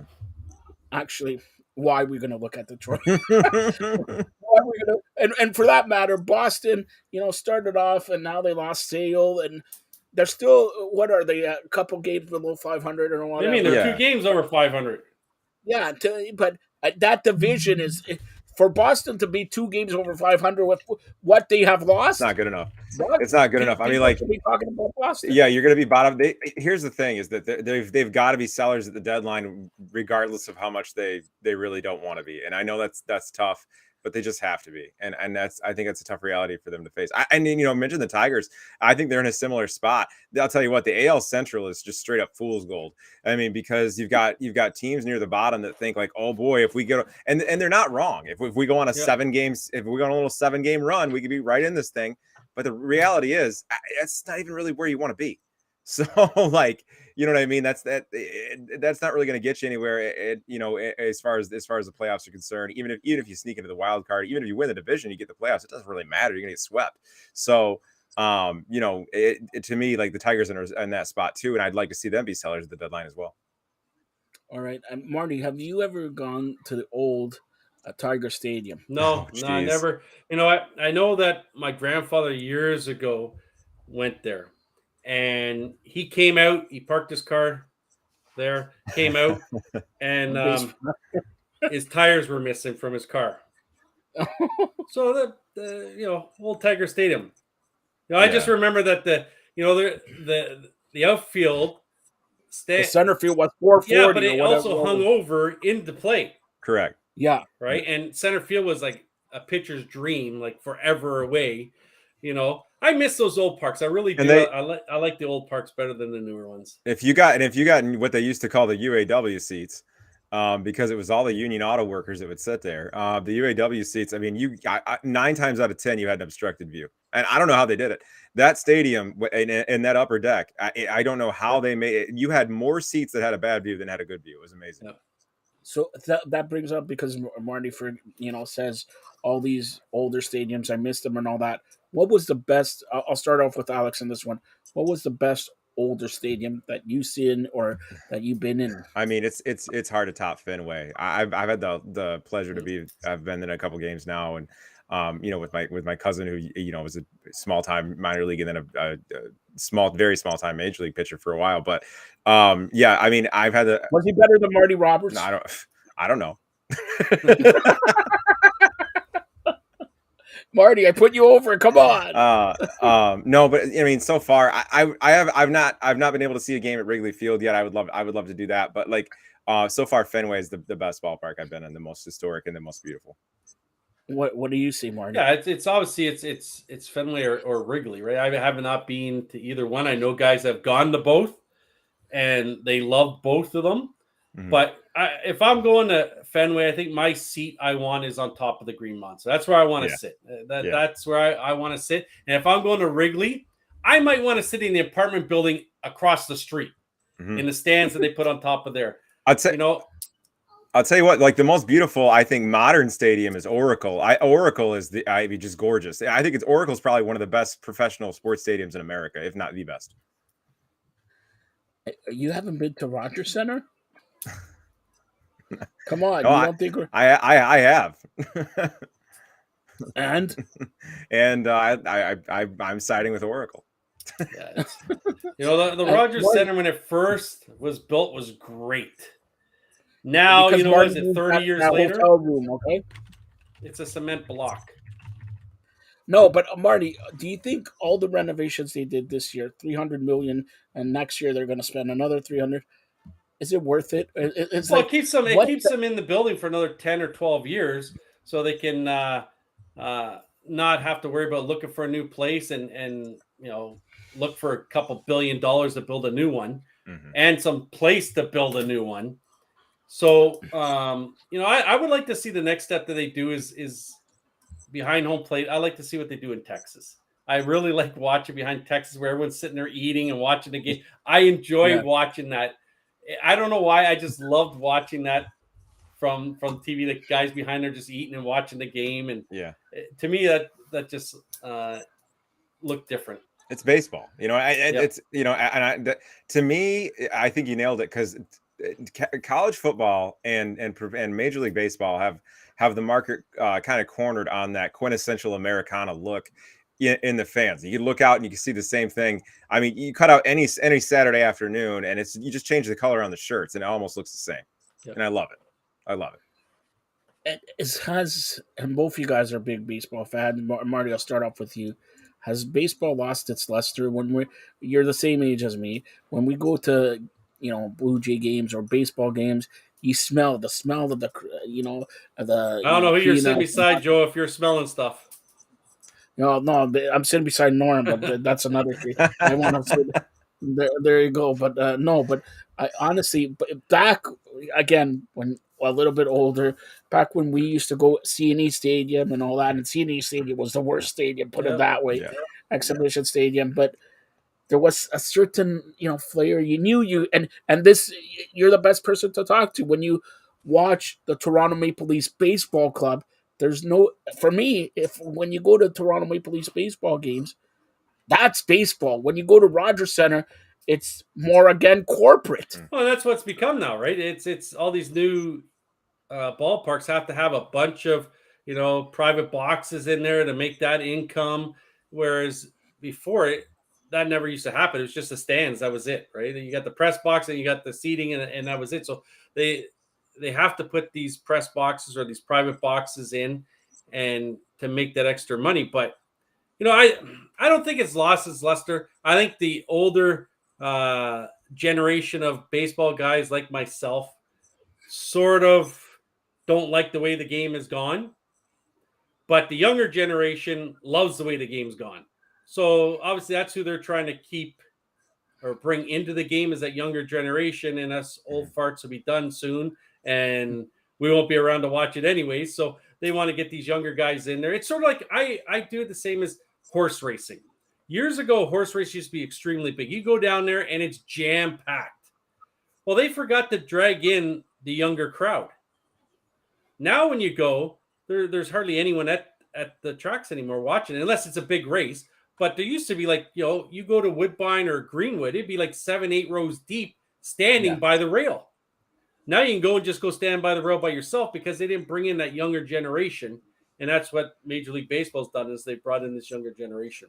And a side note to that, tonight, Marty, I know you were supposed to hobnob for Fired Up Network, but I said Norm, and I still haven't heard Norm. He's in like the sixth plate of eating buffet there.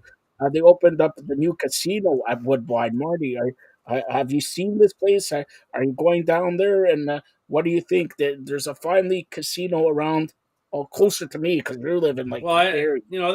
there always was a casino there. It wasn't a big casino, but there's always that casino there. But now there's a big hotel attached. I've seen them when they were building it. I haven't been around for a few months by it, but the hotel looks right onto the track, and it's just going to be massive. Like that, the land that they have at Woodbine there at Rexdale and Highway 27 area is just monstrous. We talked about this the other day, Joe. Whenever someone wants to build a new park or arena, they always suggest Woodbine because of the land that they have there. Now they got a casino in there that's going to hold concerts, obviously, and stuff like that. I'm not a big casino guy, but I do want to go down and watch the thoroughbreds run there shortly and see how it all looks. All right, and I know, Alex, I'm just trying to stall for time because they're in number 19, and Marty keeps talking like Drew Ebanks, who never shuts up and everything like that. But Marty, I'll break some news here, and Alex, you may chime in here. All right. Larry Tannenbaum yesterday says he's going to sell his stake in MLSC for $8 billion. The only guy who I know who has $8 billion. You're looking at him, Alex. It's Marty Roberts here. All right. So he's selling 25. He owns, I believe, 25% of MLSC now. And I talked a lot about little birdies. All right. Why is he selling right now his spot in MLSC, Marty? Because him and some guy named PG, not Paul George. I think you know who I'm talking about. PG used to run the Blue Jays, used to run the Toronto Sun and all that. Have gotten a little letter from the National Football League about Toronto having a team in 2027. I say 2027 because in 2026, Toronto, along with USA and Mexico, are hosting the World Cup of Soccer. Marty loves soccer, Alex, all right? He loves it. No soccer show tomorrow, by the way. No soccer show. I'll tell you why, but no soccer show. But BMO Field in 2026 is going to expand to 64,600. NFL wants stadiums 60,000. Am I correct, Alex? There? Yeah, it's a minimum of 60,000. Okay, 64,000. Now it looks like BMO Field is their target where NFL Toronto's going to play. Although the Argos and TFC play in BMO Field, for them to have 64,000, either they're going to work like crazy in the nights from October till February, or they're going to be forced to play somewhere else. That somewhere else now, a little birdie told me that it may be the newly reinvented or whatever, renovated Skydome or Rogers Center. So, Marty, they wasted $300 million right now on the Blue Jays, only to be inviting back the Argos and possibly more tear up on the field, Toronto FC. What do you have to say about this? I can't see that. Like, Buffalo would have to agree to the NFL coming here. I just can't see Buffalo agreeing to anything. Like, do you know how many fans go over there every Sunday from Ontario? Hold on. I knew Marty's smart. Alex, Marty's smart. We talked about this earlier. I mean, we did. Listen, Go ahead. NFL franchises are worth $6 to $10 billion. And when All right, hold on. Both you guys are missing the boat here. So the boat is this. I am the biggest fan of the Buffalo Bills, the president of the province of Canada, big fan of Buffalo Bills. It should be Buffalo, Ontario, Quebec, New York. That's number one. Buffalo, as you know, in 2026 is having a new stadium. Guess how they're going to incorporate Toronto's new team? Well, part of getting a new stadium, guess what? The Buffalo Bills are going to host a Super Bowl when? 27 or 28. Yeah. When did I say 27? So they host a Super Bowl. They get the money back from Toronto getting an NFL team. It's also for sure that the Buffalo Bills won't be in that Super Bowl. Doesn't matter. I agree. I knew what this guy. Washington won't be there. All right, but if we could talk Bills for just a second, like I think they're in a tough spot. Honestly, I do because there's such. All right, Alex, this is the last time you're ever going to be on here. All right, so go ahead. You look around the NFL right now. Like every team that wins and has success, even if it's in a bubble, has an offensive young head coach or at least an offensive head coach, whether they're young or somebody like Andy Reid, who's always been offensive, and a dynamo at quarterback. You look. Everybody who does that has some highly touted quarterback or in an offensive head coach nowadays. And now you've got a highly talented quarterback who can't seem to rise to that level. And I think part of the reason is you've got a dominantly defensive head coach. This is why Belichick needed Brady right here, and that's why he can't win with anybody else right here because he's hard to play for as a quarterback. He just is. He's not an offensive guy. McDermott's not an offensive guy either, and I just don't think it's going to work. So I actually agree. This is why he's the encyclopedia. Norm says it 12,000 times, right? I actually agree with what he's saying, and you could see there's a little bit of stirring up with Stefan Diggs and the coaching staff with the Buffalo Bills. I suggest right now either they're going to get rid of Diggs, and the same birdie told me watch the Denver Broncos for Cortland Sutton to back to Buffalo, or Buffalo starts off 0-1, 0-2, and they fire the coach and bring on an offensive guy. And that's keep an eye on the Buffalo Bills during the first 2-3 weeks, or even first 2-3 weeks of preseason. See if they get rid of Diggs. I like Sutton because Denver, I hear, is hot after Diggs there. Marty, let's talk about, and maybe Alex, you want to chime in. Marty's favorite team is the Washington No Skins. No name, no skins, no nothing. Marty, are you excited? Are you fired up at the 2023 season for your Washington No Skins? Not really. Same as last year. Not really. Yeah. All right. Until they go and get themselves a quarterback, I'm not sold on them. All right. What do you say, Alex? I think if you're excited, it's got to be for the future. Right? This was once, one of the greatest franchises in the NFL. I mean, and really an icon in American sports. And here you have an ownership group that could actually return it to that instead of driving into the ground. So there's something to be celebrated there. For this season, though, I agree with Marty. I think it's going to be another tough go. You're in a really tough division, and your roster's not very good. It's really that simple. So Alex's favorite team, Marty, is the Detroit Lions. Hey. They made news yesterday with a new looking helmet. First of all, Alex, what do you think of the helmet? I saw it.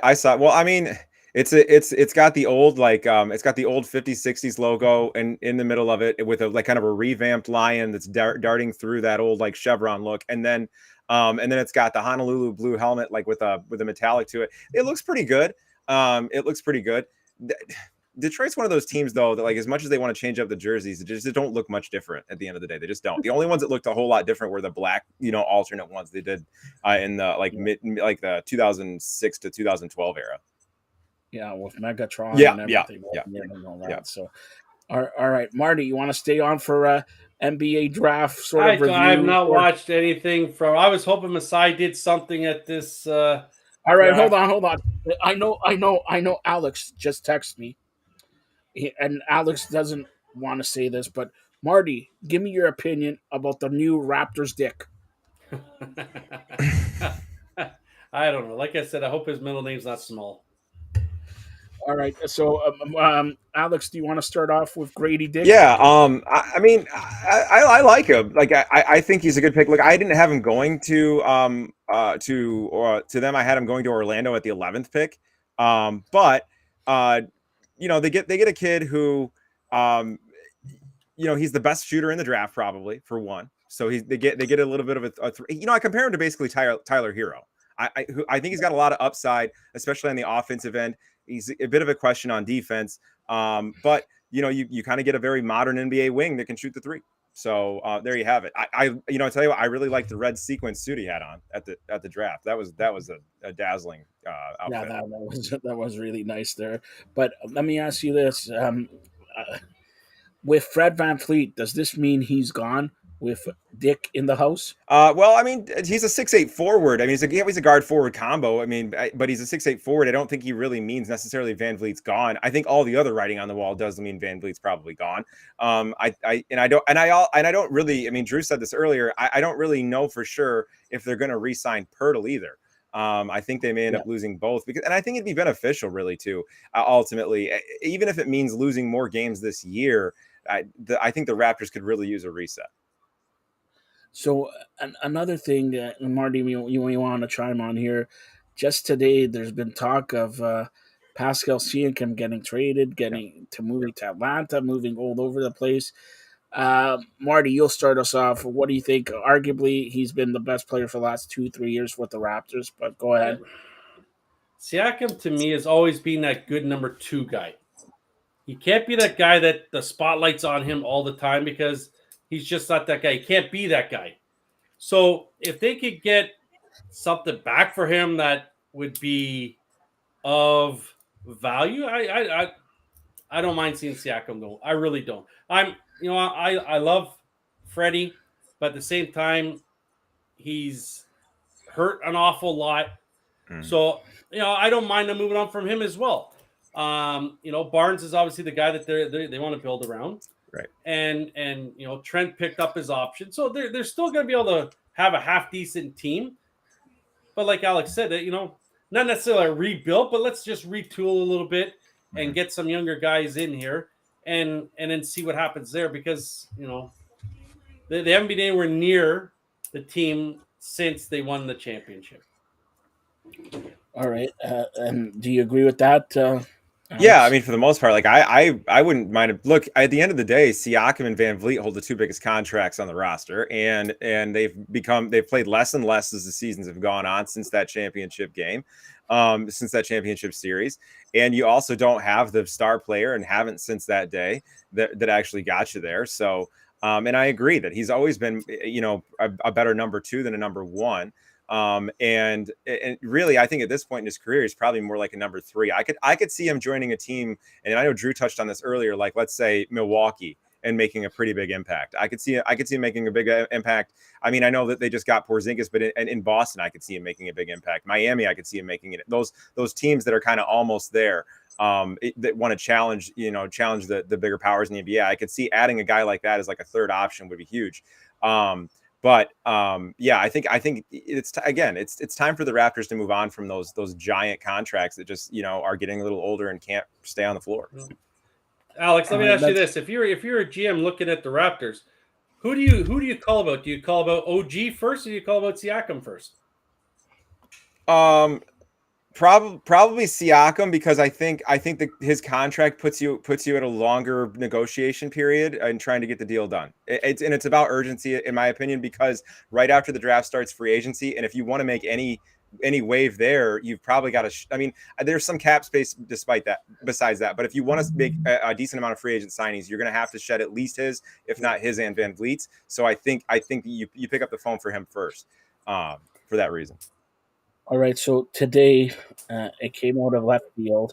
We did the show a little bit earlier, me, Alex, and Drew, and then all of a sudden my phone blew up and Woj's phone blew up with Marty. I'm going to chime in here with you first, or I'll go to Alex first, and then you'll say it. Chris Paul gets traded from Washington to Golden State for Jordan Poole and 25 draft picks. All right. So Alex, your thoughts on this? Because the Chris Paul, Steph Curry on the same team. So I wondered what would happen when Mike Dunleavy Jr. took over as GM. I wondered how that would go, and if it would be, because from all accounts I heard is that he's pretty much grown up in the front office of this organization. It's going to be a status quo, and it's going to keep chugging. This was not a status quo move. This was not. This is a little off the wall. 2 days ago, he says Poole, we're very happy with. He's going to be here for all 4 years of his contract at the very least, and we hope for longer than that. And now he's gone. You know what I mean? And that's a bold move to take on Chris Paul at his age. I don't know, man. It doesn't make a lot of sense. They're likely going to move or at least lose Draymond Green this offseason, it looks like. So you're losing kind of the spiritual leader of the team. And you're also losing the best post defense player you have and have had over the last decade plus. And so I don't know why you're chasing a veteran guard. I'll tell you, when you lose Draymond and if you don't replace that post presence, you're not a win now team anymore anyways. So I don't know what you're doing chasing a veteran like that. And here's the other thing: Steph Curry plays average 44 minutes a game. Yeah. So in basketball, I don't know if Marty knows, there's 48 minutes, okay, Marty? If you play 44, that means the Greek could even suit up for 4 minutes. Come on. Don't go that far. I think if anything, it was more about getting rid of Poole's contract because they know Draymond's leaving, and then giving a last-ditch effort at building another, maybe like a very small run around Steph Curry, because I think he's probably got 4 or 5 years left. You know what I mean? At a high level. Around with Steph Curry is his tag team partner. It's Klay Thompson. But it's not. It's not Chris Paul at age 50. Yeah, it's not Chris Paul at age 50. But I think getting rid of Poole and then getting Paul on a shorter contract, I think they know this next season's not going to be a deep playoff run already, and I think they're gearing up for the future. They're probably not going to hang on to Paul long term. And I think that getting rid of that 4-year giant $120 million plus Poole contract was huge for their future if they do want to retool and rebuild around Curry for the time that he has left. And I think that probably is in their mind. How many years does Paul have left on his contract? Just next year?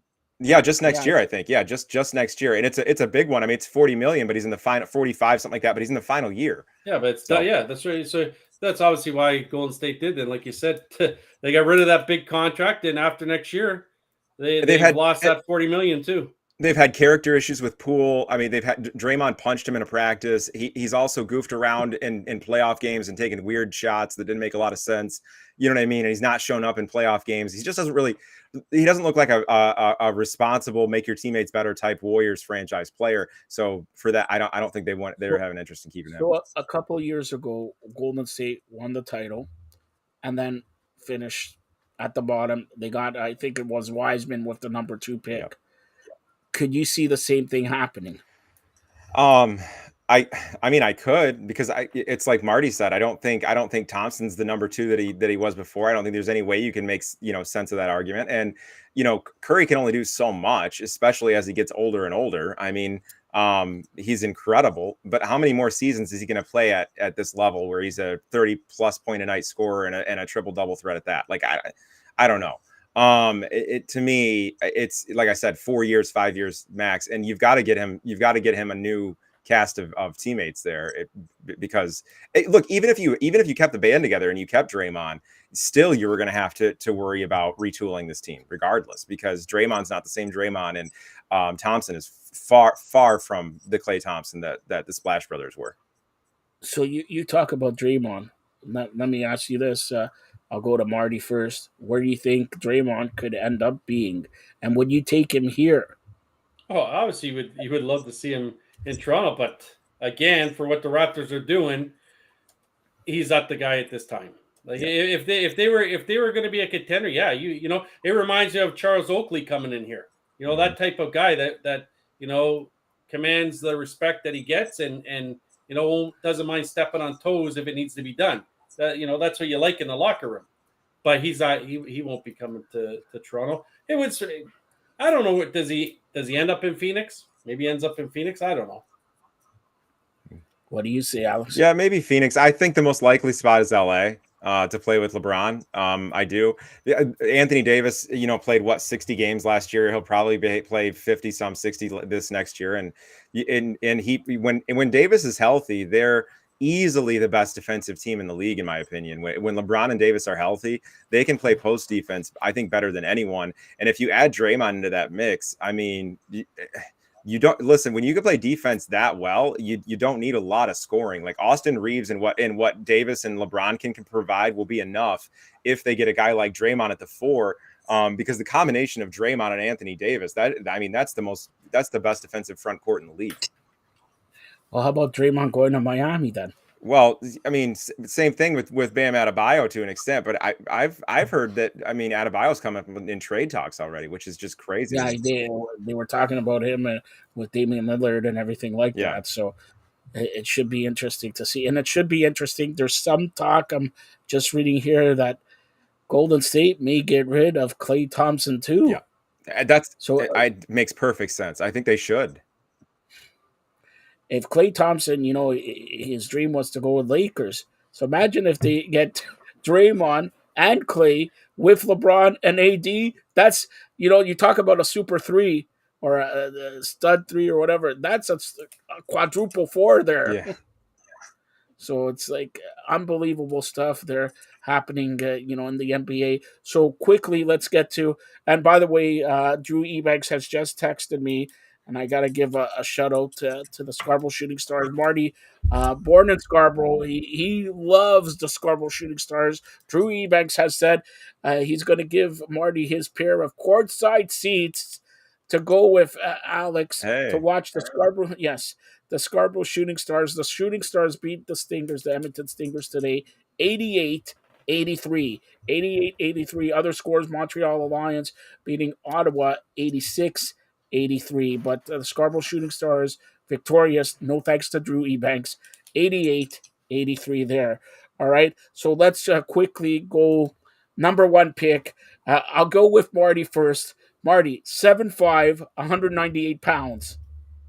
Going to San Antonio, Victor Wembanyama. Like, is the game is no longer about the big man, is it not? It's more about guys. Can he jack threes up and shoot them, or is it going to be a reinvention of Duncan and Robinson? Go ahead, Alex. Well, I mean, he can't. Like I talked to Drew about this earlier. I think that's the thought that the NBA's moved completely out at the perimeter. Either it was a moment in time that's already fading, or is never really true. Because if you look at in the last 6 teams in the playoffs, I think 5 of the 6 had big men that were dominant this year, including the 2 favorite MVP in the MVP race, the MVP himself, and Nikola Jokic, the best player in the league, who is the Finals MVP as well. You look at Anthony Davis, who had played super well. I mean, like the teams that have Bam Adebayo was the best player for the Miami Heat in the Finals, arguably. I mean, I'm sorry I'm interrupting myself, but like at the end of the day, the big man still matters. And look, by the way, how did the Nuggets really win? Yes, they won with Nikola Jokic, but you know how else they won? They're huge. That's how they won the NBA title. It was a very old school 80s, 90s win in that way that like they're massive. I mean, Michael Porter Jr. is massive. Aaron Gordon is not a regular human being. He's like a LeBron build human being. He's just huge. The Nuggets are incredibly long, athletic, and tall, and I think that's pretty much the get. And think about it, long, athletic, and tall. I mean, that's pretty much Victor Wembanyama. You know what I mean? I said this earlier though.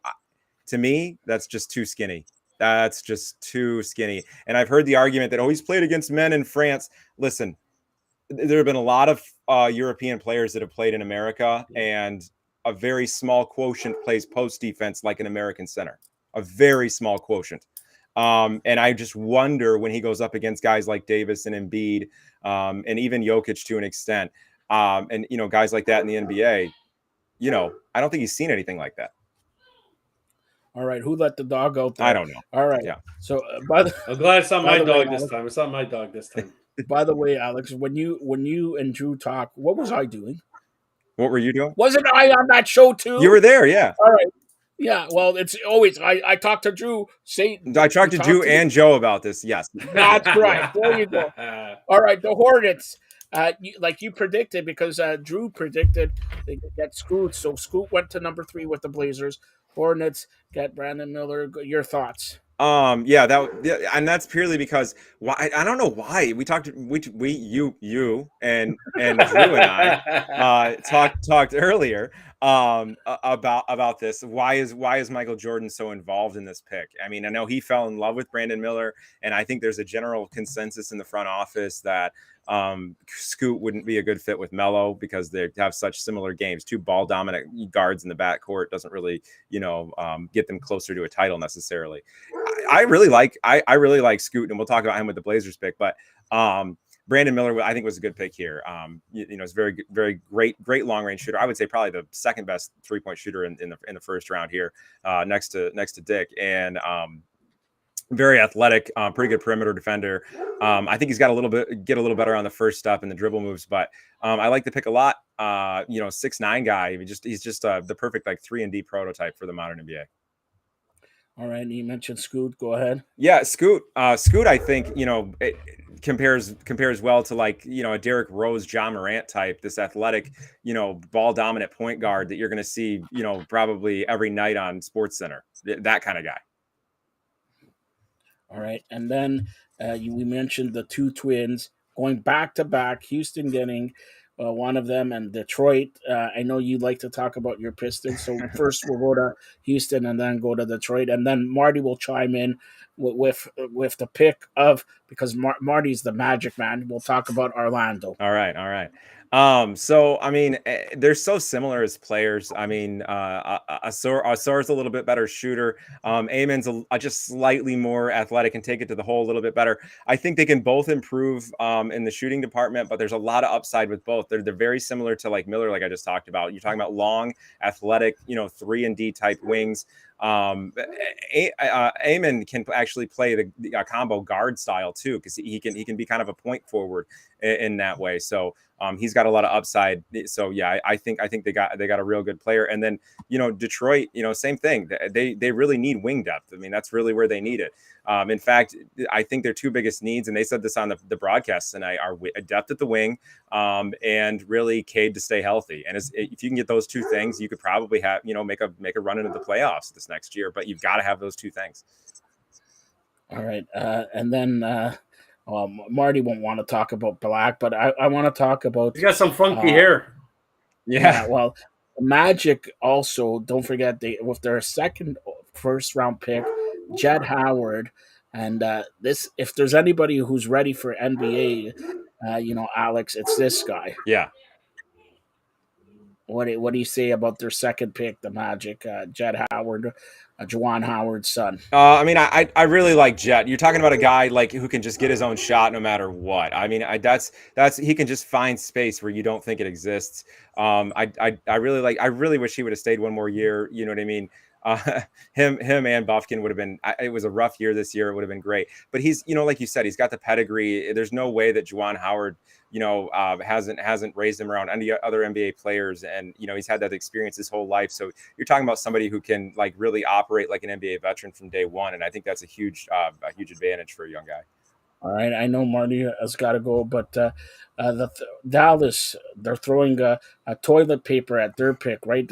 Right, right. But here, Alex, we'll talk about that. But Marty, tell everybody how they could get a hold of you, and good luck on your trip. Yeah. Old Lefty 22, Twitter, Instagram. Here, before I go, I don't know what I'm going to do today. Last night, I was refreshing my Twitter feed every 30 seconds with the Titan submarine. What am I going to do tonight?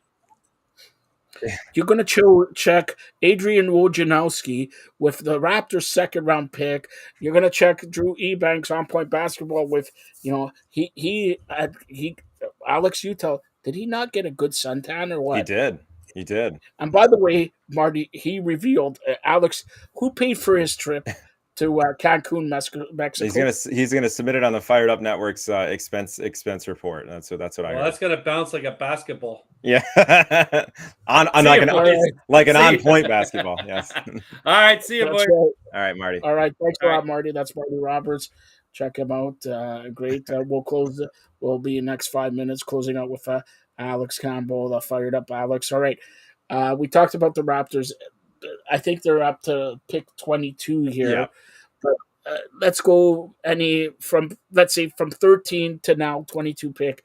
Anybody surprise you? Anybody you're looking forward to? Everybody's going to say they made the right pick. They made the right pick. But look at the first round selections. Give me two other teams or two other players that you're anxiously waiting to see how they perform for their new team. Yeah, Cam Whitmore, the Rockets pick, I thought was a doozy. I mean, this guy was supposed to be a top 5 selection. If you look at my mock draft, I had him going to the Pistons. I thought, like I talked about, they need wing depth. He would have been a perfect selection. I honestly like their pick a lot, but I would have preferred Whitmore here. And so he falls all the way to 20, all the way from 5 to 20. And so I think that was probably so far the steal of the draft. And don't forget, if they get James Harden in Houston, that is something good with that pick also, because James Harden, proven scorer, proven everything, could pass, could do everything there. Yeah, exactly. And then I know this is pre-pick 13. The other move I like a lot was the Kason Wallace and Derek Lively trade. Yeah. I really like Lively a lot. I do. Yeah. I think he really compares to Gobert, like a young Gobert, just a really, really good young rim defender, 7'2", super athletic. Led the league in blocks, even though he played out limited minutes this year for Duke. It seems like a high character kid. I like him a lot. What about the Pelicans, Jordan Hawkins there, considering nobody knows what's going to go on with Zion? Yeah. And I mean, so you get a stable, kind of veteran guard who's part of that UConn championship team. Hawkins, I like a lot, and you're right. I think that you get a stable personality like that. And that's why this was more of like was a personality pick. I mean, you see what's going on with Zion right now. And nothing so far has been illegal. It just looks bad. I mean, it's a bad look for the franchise, for the NBA, for Zion himself, especially coupled with, the fact that he hasn't been able to stay healthy and in certain cases has looked fully healthy and it seems to have opted not to play, while making as much money as he is. So yeah, I think that's when you make a high character pick like this. I think this is one of your stable 10-year veteran type, lead the offense type guards.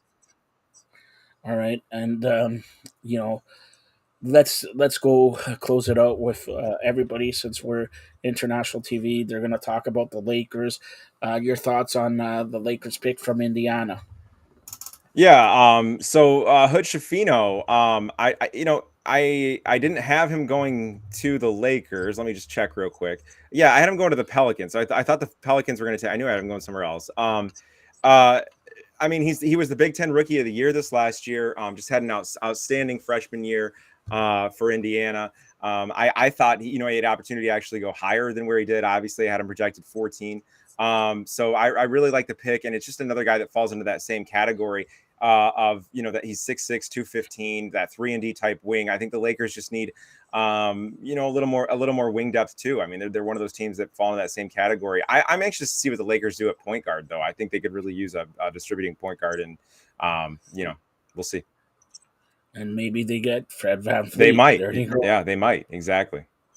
There you go. And I know Alex will recap more in written word on firedupnetwork.ca, the NBA draft. Sure. I tried, Alex. I tried. This NBA draft could go round 1 till like 11:30. Then Drew will be back in Mexico. But any surprises? You talked about, he fell from number 5, projected number 5 to number 20. That's a big drop. Yeah. But has anybody who was supposed to have selected in top 20 fallen off now and maybe could go in second round or not picked at all? To be honest, like, not really. What I've been more surprised by is how, if you just looked at mock draft boards like a month ago, how guys like Kula Baby weren't there. You know what I mean? Like, I've been more surprised by that, like by the change, especially in the last 2 weeks, and like a lot of what these draft boards have looked like, and how a lot of these private workouts and other interviews and things like that have really, in the combine, have really affected this draft class. This is one of the most, I think, heavily analyzed draft classes, like, and deeply scrutinized ones I can remember for a long, long time. I think it's really a lot because of Wembanyama and all the excitement over him, and we'll see. And I wish Drew was here, but he's partying. I think Sacramento picked the Canadian right now. Yeah. Did they? I have the TV on, but I can't really see it. I got a live tracker on my computer. It's on the clock. From Quebec. Yeah, they said Sacramento got him. Olivier Prosper. Yeah, Prosper. It's a forward, and he's from Quebec there. And Sacramento, of course, they won the West last year. Don't forget that they won the West. So this guy fits in perfectly with what they're building there in Sacramento. I wish Drew came in here, but very big pickup. We close it out here with the Canadian getting picked up here.